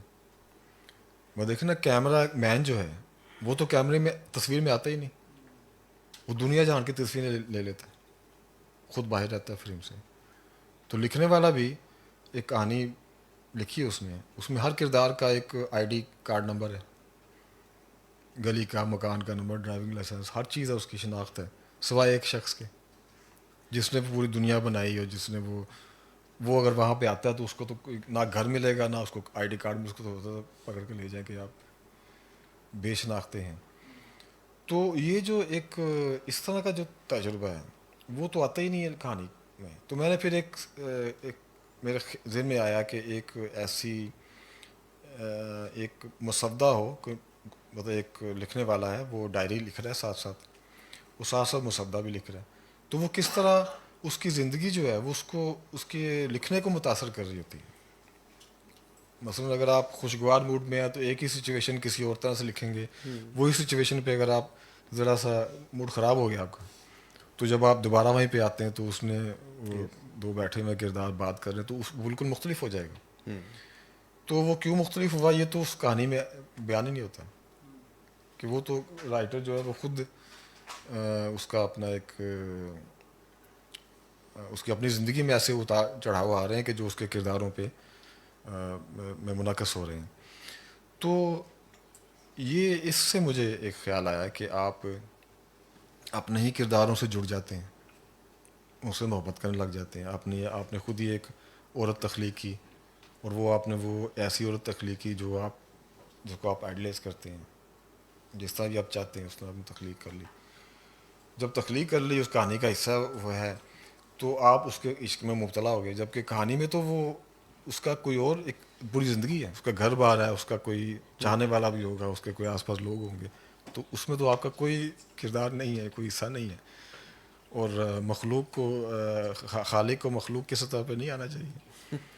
تو لیکن اگر وہ آ جائے تو پھر اس سے پھر میرے ذہن میں آیا کہ ایک ایسا ایک لکھنے والا ہے جو اپنے ہی بنائی ہوئی ایک عورت، لکھی ہوئی ایک عورت پہ فدا ہو جاتا ہے اپنی، اور جب وہ فدا ہو جائے گا تو وہ اس کا جو اپنا ہیرو ہے اس کہانی کا تو اپنا ایک میک اپ ہے نا، اس میں تو ہیرو ہوگا لازمی، ایک ویلن بھی ہوگا، تو وہ اس کا رقیب بن جائے گا. اور وہ خود جب اس میں دخل اندازی کرے گا. اس طرح بس ایک خیال تھا. تو یہ پھر بیت کی کہانی جو ہے، بیت. تو میرے ذہن میں تھا کہ ایک مسودہ ایسا بنائے جس میں ایک لکھنے والا جو اس کی اپنی ڈائری بھی شامل ہے، تاکہ وہ اس کی اپنی زندگی پتہ لگتا ہے کہ کون کون سے جو اس کے اپنے تغیرات جو اتار چڑھاؤ آتے رہے، کس طرح وہ اس کو متاثر کرتے رہے اس کے لکھنے کو. تو اس کا ایک ساتھ ساتھ مسودہ بھی چل رہا ہے، وہی سچویشن کہ وہ قلم رکھ دیتا ہے، وہ کہتا ہے میں ذرا شور ختم ہو جائے، مجھ اسپیکر کا شور ہے تو میں اس کے بعد لکھوں گا، لیکن وہ نہیں ختم ہوتا اور وہ جھنجھلا جاتا ہے. تو جب لکھنے بیٹھتا ہے تو وہ کسی اور طرح سے پھر اس کو تو وہ پڑھنے والا جو اس کو پھر پس منظر کا بھی پتہ ہے، کہانی کا بھی پتہ ہے اس کو. تو اس طرح میرے ذہن میں تھا کہ اس طرح دو مسودوں کو ملا کے کہانی بنائی جائے.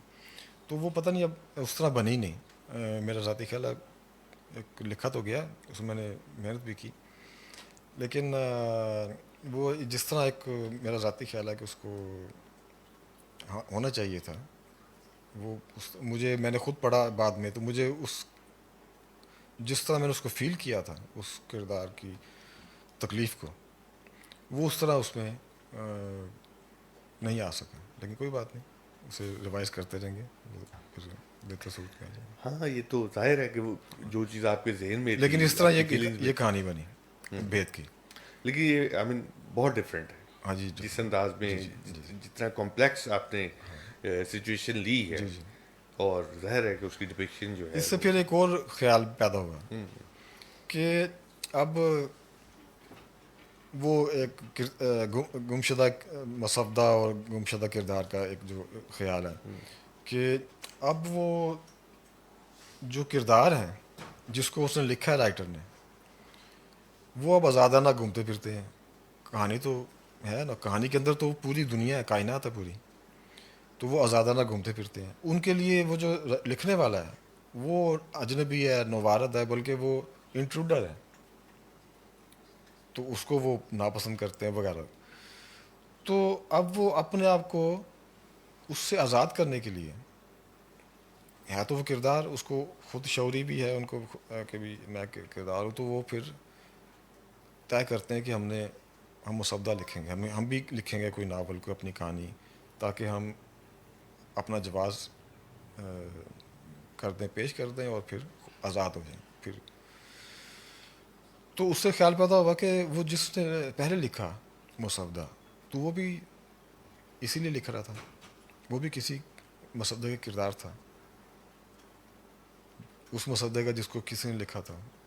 تو اس طرح یہ ایک سلسلہ ہے کہ سب گمشدہ مسودوں کے کردار ہیں، اور ہر کوئی اپنے آپ کو اس جو ایک کیفیت ہے، کردار کی کیفیت، ایک جس کی جو حیثیت ہے وہ تخیلاتی ہے خیال کی سطح پر. تو یہ ایک اس طرح کی ایک میرے ذہن میں تصویر بنی جو دلچسپ تھی، میں نے اس کو لکھا. اور وہ کون سا ناول؟ جی کون سا ناول ہے؟ یہی بید میں. بید میں. جی. اچھا، یہ بعد میں اور بھی آپ کی کہانیاں آئیں، لیکن یہ جو پانی پہ لکھی کہانی جو ابھی آپ کی آئی ہے، اس کے پیچھے آپ نے مجھے بتایا کہ ایک میں رومانٹک کہانی لکھنا چاہتا تھا، اس کا لوکیل بھی آپ نے بمبئی کا لیا ہے. اس پہ میں آپ کا کمنٹ چاہوں گا. یہ ہماری سیکنڈ لاسٹ بات ہوگی کیونکہ ہمارا وقت بھی پورا ٹھیک ہے. ہونے کو. بس میری یہ ایک ہمیشہ سے خواہش رہی. کچھ دن پہلے میں دوست بیٹھے ہوئے ارشد بھائی جس سے بھی بات کر رہا تھا کہ ہمیشہ سے میں نے چاہا کہ ایک لو اسٹوری لکھنی چاہیے. لیکن ہوتا کیا تھا کہ آپ لو اسٹوری لکھتے ہیں تو وہ جو ہیروئن ہے وہ آخر میں یا تو خودکشی کر لیتی ہے، ڈپریشن کا شکار ہو جاتی ہے. تو وہ سیڈ اس کا بھی سیڈ ہی ہے ویسے، اینڈ جو ہے. تو لیکن یہ ایک 2004 میں ایک ممبئی میں ایک بہت بڑا اجتماع ہوا تھا جس میں کہ کوئی 70-80 ملکوں سے مندوبین آئے تھے, اس میں ہم بھی شامل تھے پاکستان سے. تو وہاں جو واقعات, حالات, جو منظر دیکھے ان کو پھر آج 20 سال کے بعد ایک دوست ہیں سعید احمد, وہ یہاں پہ نہیں ہیں, تو وہ آئے یورپ کا سفر کر کے. تو انہوں نے کہا کہ بھی میں ذرا ان میں جو میرے روحانی تجربات ہیں میں ان کو بیان کرنا چاہتا ہوں, سفر نامہ بھی ہو جائے. تو میں نے ان کو اپنی کہانی جو یہ پہلے کہانی کی صورت میں تھا, تو میں نے یہ ان کو پڑھنے کے لیے دی. تو انہوں نے کہا کہ میں تو پتہ نہیں لکھوں یا نہ لکھوں, لیکن تمہاری یہ کہانی میں نا بہت دم ہے, اس میں نا ایک ناول کی مجھے صورت نظر آتی ہے. تو یہ کچھ چند مہینے پہلے, سال ایک پہلے کی بات ہے. تو پھر میں نے اس کو اپنے ذہن میں ان چیزوں کو ریوائو کیا, اور ممبئی کے حوالے سے وہ نقشے اور وہ سب کچھ جو تھے وہ نکالے. اب تو خیر وہاں کے اپنے اگر آپ گئے ہیں اور آپ نے وہاں ہم رہے کہ 10-12 دن, تو لیکن اس 20 سال کے بعد بھی آپ سب کچھ اپنے ذہن میں بالکل صاف صاف اگر اس کو ریوائو کرنا چاہتے ہیں تو اس کے لیے بہت ساری صورتیں, آپ نیٹ پہ جاتے ہیں, وی لاگز ہیں ادھر ہر چیز. تو وہ سارا منظر سارا کچھ میں نے اس کو پھر لکھ لیا ناول. اس میں کچھ تو درست ہے کہانی, کچھ اس میں زیب داستان کے لیے, زیادہ تر زیب داستان کے لیے کہانی تخیل ہے لکھا ہوا ہے. آپ کو خود کون سا آپ کا ناول ہے یا افسانہ ہے جو آپ کے دل کے بہت قریب ہے, آپ کو پوری طرح ریپرزینٹ کرتا ہے, شانت کرتا ہے؟ مجھے دائرہ بہت پسند ہے. دائرہ پہلی چیز, پہلا ناول ہے. اور باقی بھی ٹھیک ہے, باقی اپنی بھی جگہ پہ. تو مجھے تو ایک دوست ہے وہ عرفان جو ہے, وہ منع کرتے ہیں کہ اس طرح اپنے چیزوں کے بارے میں بات کیا کرو. تو جب تم کہو گے کہ یہ مجھے پسند نہیں ہے یا وہ پسند ہے, تو لوگ پھر وہ سمجھیں گے پتہ نہیں یہی ٹھیک ہے. تو لیکن مجھے جو یہ ایک ناول ہے اور ایک کہانی اس میں ہے تیز بارش پر. آخری بات, یہ تراجم والا کیا چکر ہے؟ تراجم آپ نے والا اتنی ٹرانسلیشنز کی ہوئی ہیں, میں نے یہ اس پہ ذرا میں چاہ رہا تھا شروع کہ میں بدلیے. میری عادت تھی کہ میں جب بھی چیز پڑھتا تھا تو ساتھ ساتھ میں اس کو اردو میں اپنے شوق کے لیے لکھتا جاتا تھا. تو اس لیے نہیں کہ میں نے کوئی ترجمہ کرنا یا میں نے اس کو چھپانا تھا. تو مجھے آپ جب چیز کو پڑھتے ہیں تو وہ زیادہ سمجھنے کے لیے آپ اس پہ ٹھہر جاتے ہیں, ذرا اس کی جو نیٹی گریٹی ہے اس کی جو بنت کاری ہے اس کو ذرا غور سے دیکھا جائے. تو اس کے لیے پھر میرا خیال ترجمہ بہت ہی ایک شاندار پروسیس ہے سمجھنے کے لیے بھی. پھر وہ ایک بہت مشہور وہ ہیمنگ وے کا ہے جو انہوں نے جو ان کے استاد تھے ہیمنگ وے کے, جن کے پاس ہیمنگ وے گئے تو جن میں لکھا نہیں جا رہا استاد جو شاعر امریکہ ایزرا پونڈ, تو انہوں نے کہا کہ ترجمہ کیا کرو. تو انہوں نے مثال ساتھ یہ دی کہ شکاری ہر وقت شکار نہیں کرتا لیکن اپنے ہتھیار چمکاتا رہتا ہے تاکہ جب بھی شکار ملے تو وہ ہتھیار اس سے دغا نہ کرے. تو یہ ترجمہ جو ہے یہ اس لیے بھی ضروری ہے رائٹرز کے لیے بھی, اور یہ سمجھنے کے حوالے سے بھی ضروری ہے. پھر یہ ہوتا ہے کہ آپ ایک شخص جنگل سے گزرا تو اب آپ اس کے پیروں پہ نشان ڈھونڈتے ہیں اور اس کے اوپر پیر رکھتے ہوئے اس جنگل سے گزرتے ہیں, اس کے پورے تجربے کو اپنے اندر زندہ کرتے ہیں. یہ بھی ایک بڑا, اگر آپ اس کو اس طرح اس پہلو سے دیکھیں تو یہ جس طرح آپ فلم دیکھتے ہیں تو وہ ایک جیمز کیمرون نے بنائی فلم ٹائٹینک, اب اس کا وہ ایک جو ایکسپیرینس ہے بڑا ایک فلم کا گینجر ہے وہ آپ اس کو فیل کرتے ہیں اپنے یہاں پہ, اس کی دھمک محسوس کرتے ہیں. تو اسی لیے آپ وہاں جاتے ہیں, آپ جھولوں پہ چڑھتے ہیں تو وہ ساتھ چیخ بھی رہے ہوتے ہیں لیکن اس خوف کو بھی آپ اسی خوف کو پانے کے لیے. تو اسی طرح سے ترجمہ بھی ہے, وہ بھی آپ کو اس لکھنے والے کے جو ایک سفر ہے, تخلیقی سفر ہے, واردات ہے, اس میں سے گزارتے ہیں.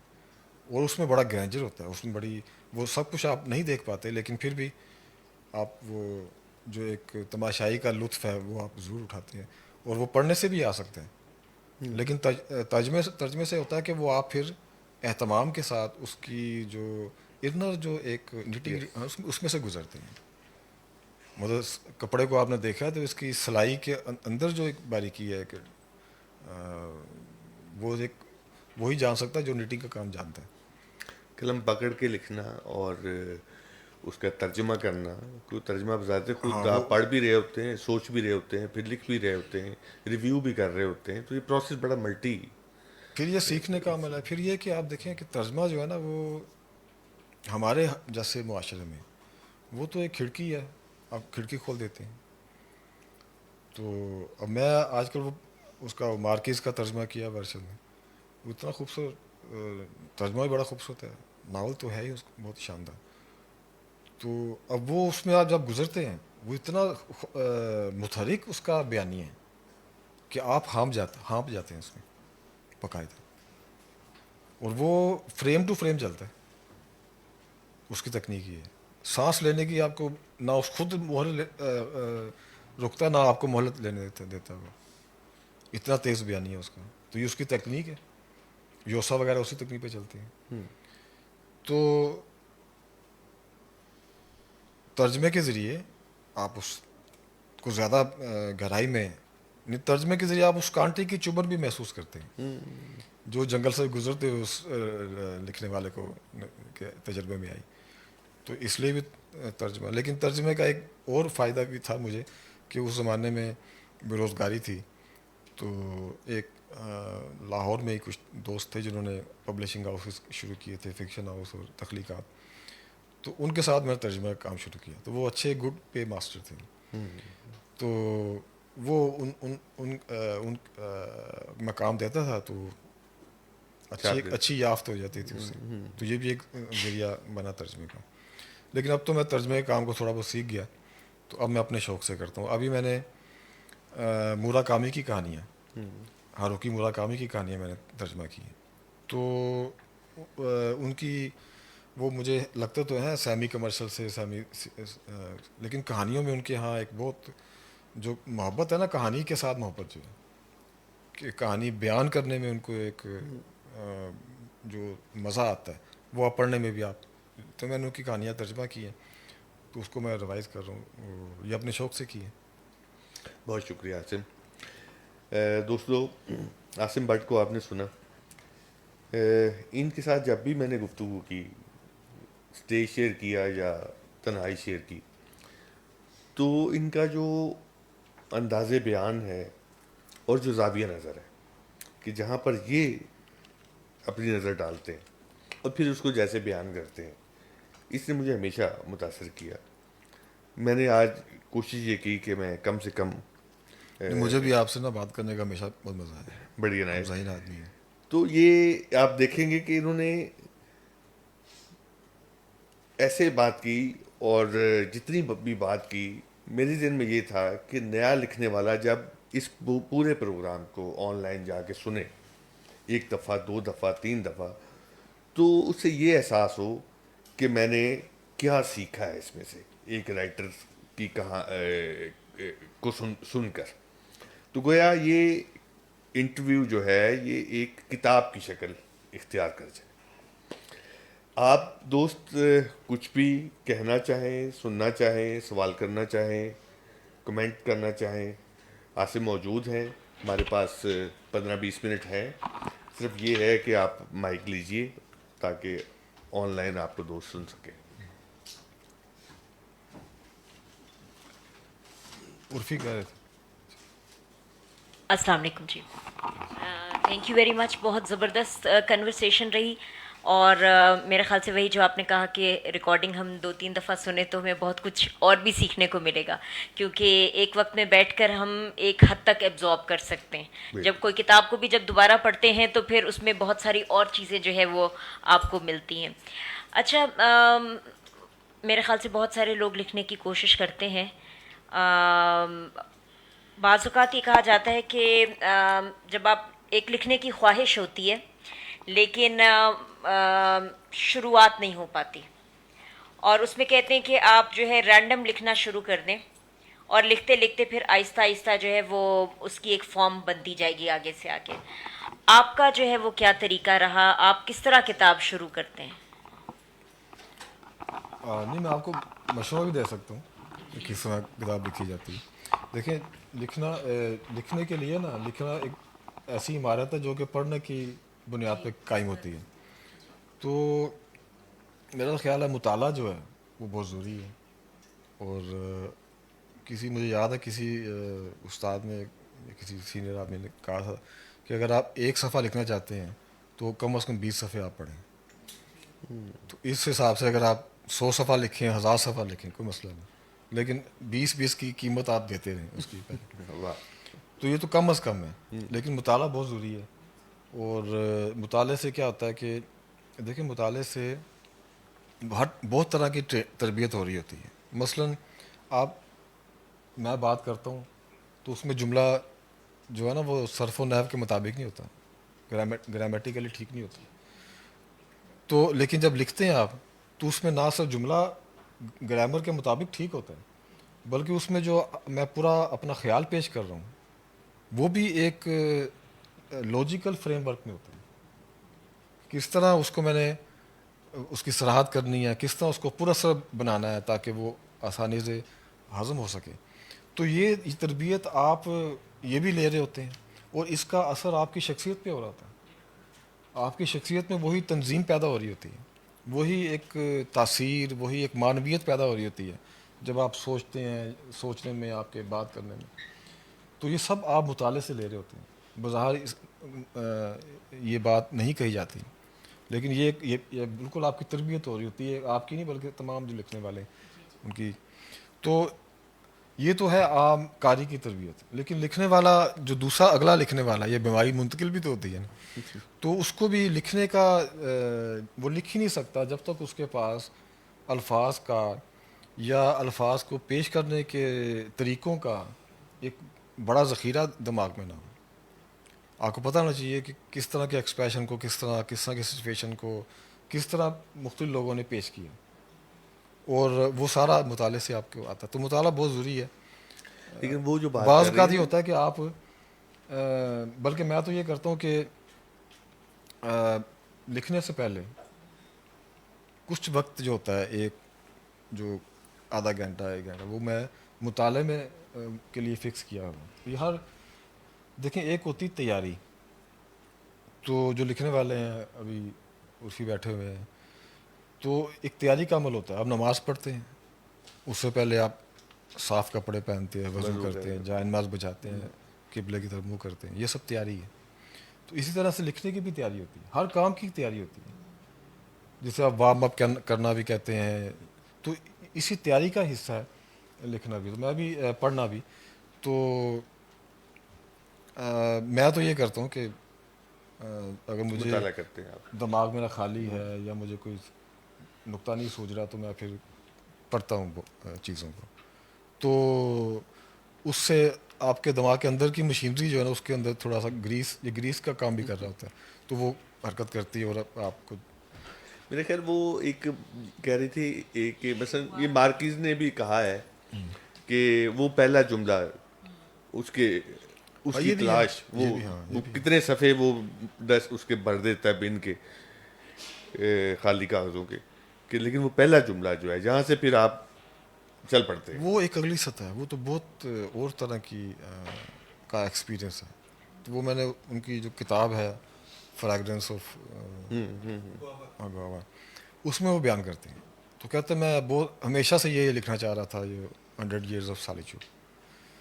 تو میں وہ نیو میکسیکو سٹی جا رہے تھے اپنی فیملی کے ساتھ, تو اسے وہ خیال آیا کہ یہ وہ اسلوب ہے جسے مجھے لکھنا چاہیے. وہ اسلوب سمجھ نہیں آ رہا تھا کہ کس فارمیٹ میں لکھا جائے. تو کہتے ہیں میں اس وقت میرا یہ تھا کہ میں اسی وقت 2-3 چیپٹر میں لکھ ہی لیتا. مجھے سمجھ میں آ گیا کہ میں نے وہ برف والے سے شروع کرنا ہے, جو بھی ایک. تو وہ اسی وقت اس نے گاڑی موڑی ہے, یہ اس نے لکھا ہوا اس کے بایوگرافی میں. تو اس نے کہا بیوی سے کہا ہے, بیوی چونکہ عادی تھی اس طرح کے اس کے جنونی قسم کے جو موڈ ویریشنز ہیں, تو اس نے کہا جی میں ناول لکھنے جا رہا ہوں اندر، اور یہ کوئی 6 مہینے کا ایک پروسیس ہے، تم اور تمہارے بچے جو مرضی کرو۔ وہ 6 کی بجائے میں خیال میں 1.5 سال وہ رہا اندر، اور اس نے 1500 صفحے لکھے، اور جب باہر آیا مسودہ لے کے تو 400 صفحے کا مسودہ تھا، اور وہ جب ناول چھپا ہے تو اس نے پوری دنیا میں تہلکہ مچا دیا۔ وہ اپنے طور پہ ایک ناکام ادیب تھے مارکیز، ان کے ناول بکتے نہیں تھے، وہ چند سو کاپیاں چھپیں، نہ رائلٹی ملی کچھ، بس وہ جو ان کی جرنلزم کا جو ایک شغل تھا، مشغلہ تھا، اس سے وہ کماتے تھے۔ لیکن اس ناول نے تو پھر سب کچھ توڑ پھوڑ دیا، اور وہ اپنی زندگی میں ان کا ڈے منایا جاتا تھا، چھٹی ہوتی تھی میکسیکو میں، سٹی میں۔ تو وہ پھر جب عزت دینے پہ آتے ہیں عزت دار قومیں، تو پھر عزت بھی بہت دیتی ہیں اپنے لکھنے والوں کو، تخلیق کاروں کو بہت عزت دیتی ہیں، تو ہمارے بڑے آدمی ہیں۔ تو میرا تو خیال ہے کہ مارکیز سے اگر آپ اس صدی کا دیکھیں، پچھلی صدی کا 20ویں صدی کا، تو شاید ہی کوئی اس سے بڑا لکھنے والا فکشن میں ایسا بڑا کہانی کا۔ اچھا، میرا ایک سوال ہے ترجمے کے حوالے سے نا، چونکہ ہم جیسے آپ نے کہا کہ لکھنے والوں کے لیے ایک تھوڑا سا ہم گائیڈنس بھی اور یہ ورک شاپس بھی آپ لوگ اکیڈمی میں شاید کرتے بھی ہیں ٹرانسلیشن کے حوالے سے۔ میرا سوال یہ ہے کہ جو اردو میں جو ٹرانسلیٹ ہو رہا ہے وہ basically already translated in English جو ورژنس ہیں وہاں سے ہم کرتے ہیں نا بیسیکلی، تو ترجمے کا اصل لطف تو تب ہو جب اس اوریجنل لینگویج میں جس میں رائٹر نے لکھا ہے اس کو آپ اپنی اردو میں کریٹیولی ری رائٹ کر رہے ہوں، یا تو مطلب اس کو لکھ رہے ہوں، یا اس کا ترجمہ، تو وہ زیادہ میں سمجھتا ہوں جیسے ہم پنجابی کو اردو میں یا اردو کو پنجابی میں یا ایون انگریزی میں اوریجنل لکھی ہوئی کتاب کو اردو میں ٹرانسلیٹ کرتے ہوئے زیادہ آسانی سے کر جائیں۔ تو اسپینش اٹیلین فرینچ میں جو لکھا ہوا ہے ادب ہے اس کو اردو میں اس کو کیسے پھر آپ جسٹیفائی کرتے ہیں؟ تو ٹرانسلیٹڈ ورژن کو آپ ایک اور ٹرانسلیٹر کے کام کو آپ ٹرانسلیٹ کر رہے ہیں۔ نہیں، جسٹیفیکیشن تو اس کی کوئی نہیں ہے، مطلب یہ تو آپ اب کچھ نہ کچھ تو آپ نے کام چلا تو کرنا ہے نا۔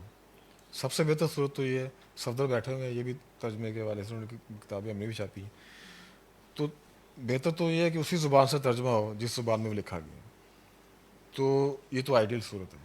لیکن اب اگر آپ کو اویلیبل نہیں ہے، آپ کو زیادہ جو لٹریچر اویلیبل ہے یا وہ لوگ اویلیبل نہیں ہیں جو اس زبان کو پڑھ سکیں، تو پھر آپ نے کچھ نہ کچھ تو کرنا ہے۔ تو پھر وہ یہ جو ترجمہ کرنے والا ہے اس کی جو ذمہ داری بڑھ جاتی ہے۔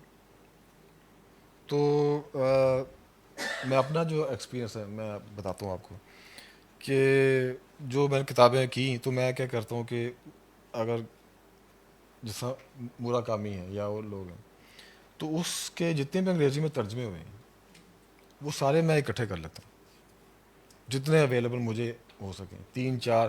ہوتا کیا ہے کہ ہر ترجمے نگار کا اپنا ایک، بلکہ ہر ادارے کا اپنا ایک مزاج ہوتا ہے۔ کچھ اس مکمل متن کو ہر طرح کی ہر طرح کی وہ اس کا جو ایک عجیب پن ہے اس کے ساتھ اس کو ترجمہ کرتے ہیں، مطلب اس میں جو کہیں کوما بھی لگے ہیں، کہیں لفظوں کا ایک عجیب طرح کا وہ اس کا جو ایک اجنبی پن ہے اس کے ساتھ ترجمہ کرتے ہیں۔ کچھ اس کو آسان کر دیتے ہیں، اس کو بام محاورہ کر دیتے ہیں، کچھ اس کو ذرا کاٹ پٹ دیتے ہیں کہ تاکہ وہ زیادہ سے آسانی سے پڑھا جا سکے، اس کو عام کرنے کے لیے۔ تو یہ مختلف، بلکہ بعض اوقات ایک ہی ادارہ جو ہے پینگون ہے اس کے 2 ترجمے چھپے ہوتے ہیں۔ تو ایک تو ہوتا ہے خالص، اگر آپ اس متن کو اس کی اصل صورت میں پڑھنا چاہتے ہیں تو اس کے لیے اس میں اب مزہ اہم نہیں ہوتا، اس میں تو آپ نے اس متن کو سے ایک شناسائی پیدا کرنی ہے۔ اور ایک وہ ہوتا ہے جو کہ ان کا خیال ہوتا ہے کہ یہ عام لوگوں کے لیے ہے، اسے زیادہ سے زیادہ اس کو پھیلایا جائے اس میں۔ تو میں تو یہ کوشش کرتا ہوں سارے ترجمے اکٹھے کر لیے، تو اس میں پھر ہر جو جملہ ہے اس کے مختلف ایکسپریشنز کے ساتھ وہ لکھا ہوتا ہے، تو آپ پھر اس سے جوڑ کے سمجھ جاتے ہیں کہ اصل ایکسپریشن یہ ہے، اور تو اس کو آپ کر لیے، تو آپ کی ذمہ داری پہ ڈپینڈ کر رہا ہوتا ہے.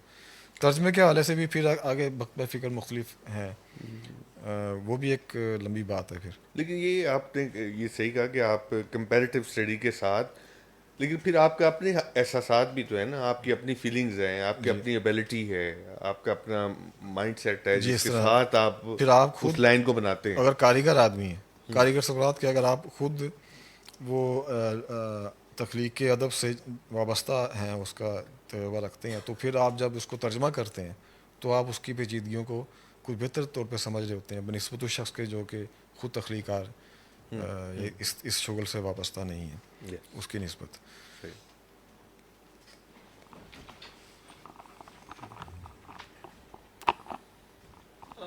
سر کافی انفارمیٹیو ڈسکشن تھی، اور جو ڈسکشن سے میں نے کچھ باتیں اخذ کی ہیں وہ مجھے یہ لگا ہے کہ آپ نے جیسے بھی بات کی کہ سر نے ایک کردار کی نفسیات پہ بات کرنے کی کوشش کی گئی ہے، اور جب ہم مختلف رائٹرز کو پڑھتے ہیں، like for example Virginia Woolf کو پڑھا، ولیم فاکنر کو پڑھا، مختلف انداز سے انہوں نے سٹوریز کو بیان کیا، تو آپ یہ سمجھتے ہیں کہ کیا رائٹر کی کریٹیوٹی کہیں نہ کہیں متاثر ہوتی ہے جب وہ آرٹسٹک پرفیکشن کو اچیو کرنے کی کوشش کرتا ہے؟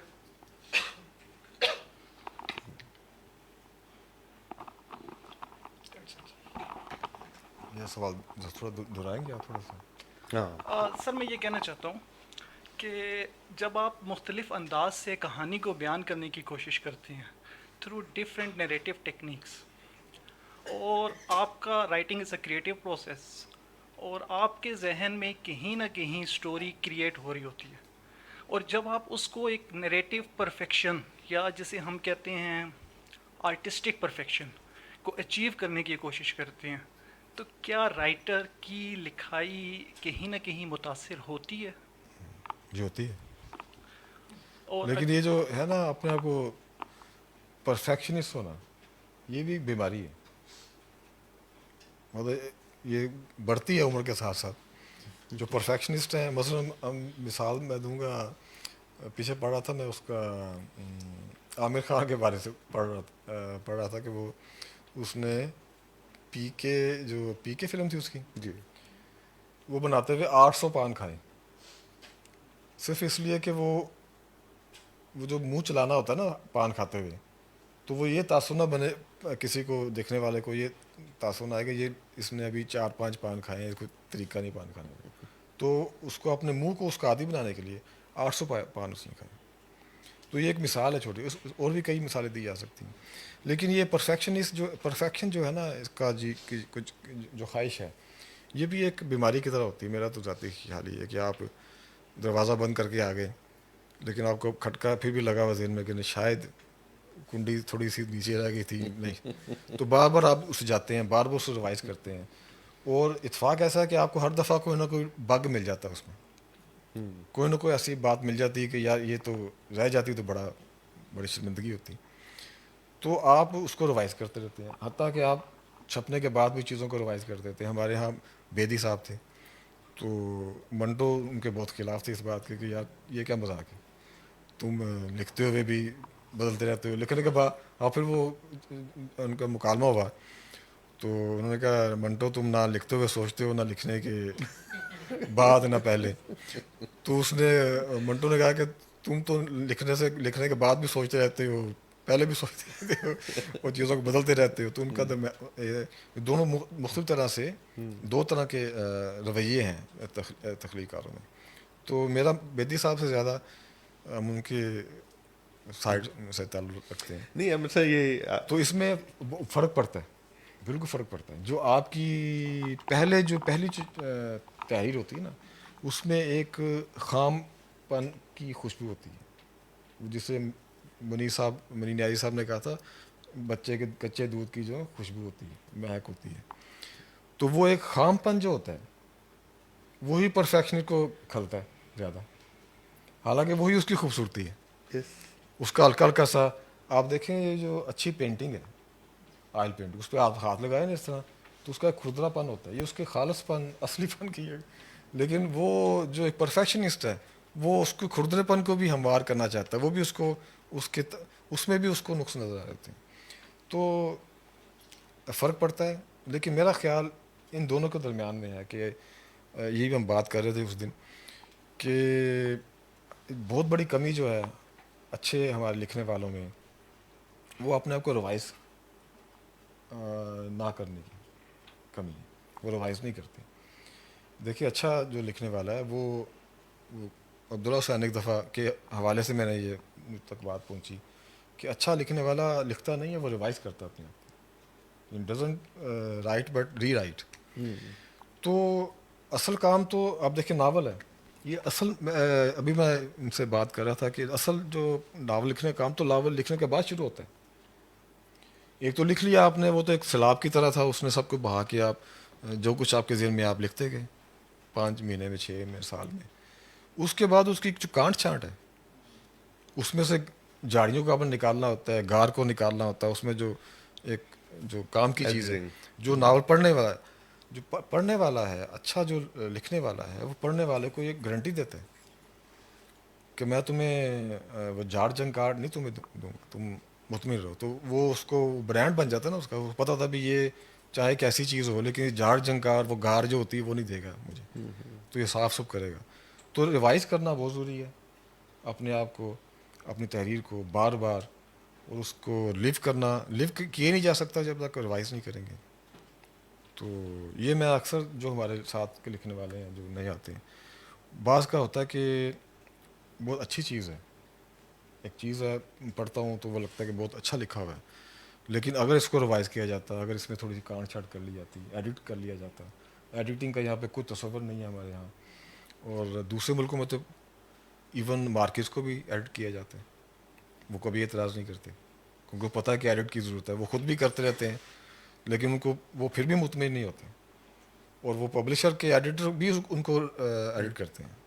وہ ناول کے ناول بدل دیتے ہیں, یعنی کہ اس کو آگے کر دیں جی, اس چیپٹر کو آخر میں کر دیں, اس چیپٹر کو اڑا دیں, اس کردار کو کسی اور ناول کے لیے اٹھا رکھیں, وہ یہ کہتے ہیں ان کو, تو وہ مانتے ہیں اس بات کو. ایڈیٹنگ وہاں پہ اتنا طاقتور شعبہ ہے. میں تو خود اب ہم نے اپنے آفس میں ایک اسی طرح کا ایک سیٹ بنایا, اور اس میں ہم نے ویڈیو ریکارڈنگ کا کیا, تو میں نے تھوڑا بہت ویڈیو ریکارڈنگ اور ایڈیٹنگ کو سیکھا ہے, اس کا تھوڑا سا کام. تو مجھے اندازہ ہوا کہ ایک جو فلم ہے جو ہم دیکھتے آ رہے ہیں ہمیشہ سے, وہ ساری کی ساری ایڈیٹر پہ کھڑی ہوتی ہے. یہ ایڈیٹر پر ڈپینڈ کرتا ہے کہ وہ ایک چہرے کو, ایک جملے کو جو ڈائلاگ بولا گیا ہے, یا ایک سچویشن کو, اس کے تاثر کو کتنا گہرا کرتا ہے, کتنا ہلکا کرتا ہے. یہ سب کچھ خود ڈائریکٹر جو ہے وہ اس کے اوپر وہ اس پہ انحصار کر رہا ہوتا ہے 100%. اگر اس کو برا ایڈیٹر مل جائے تو ڈائریکٹر چاہے کوئی بھی ہو وہ ناکام ہو جاتا ہے.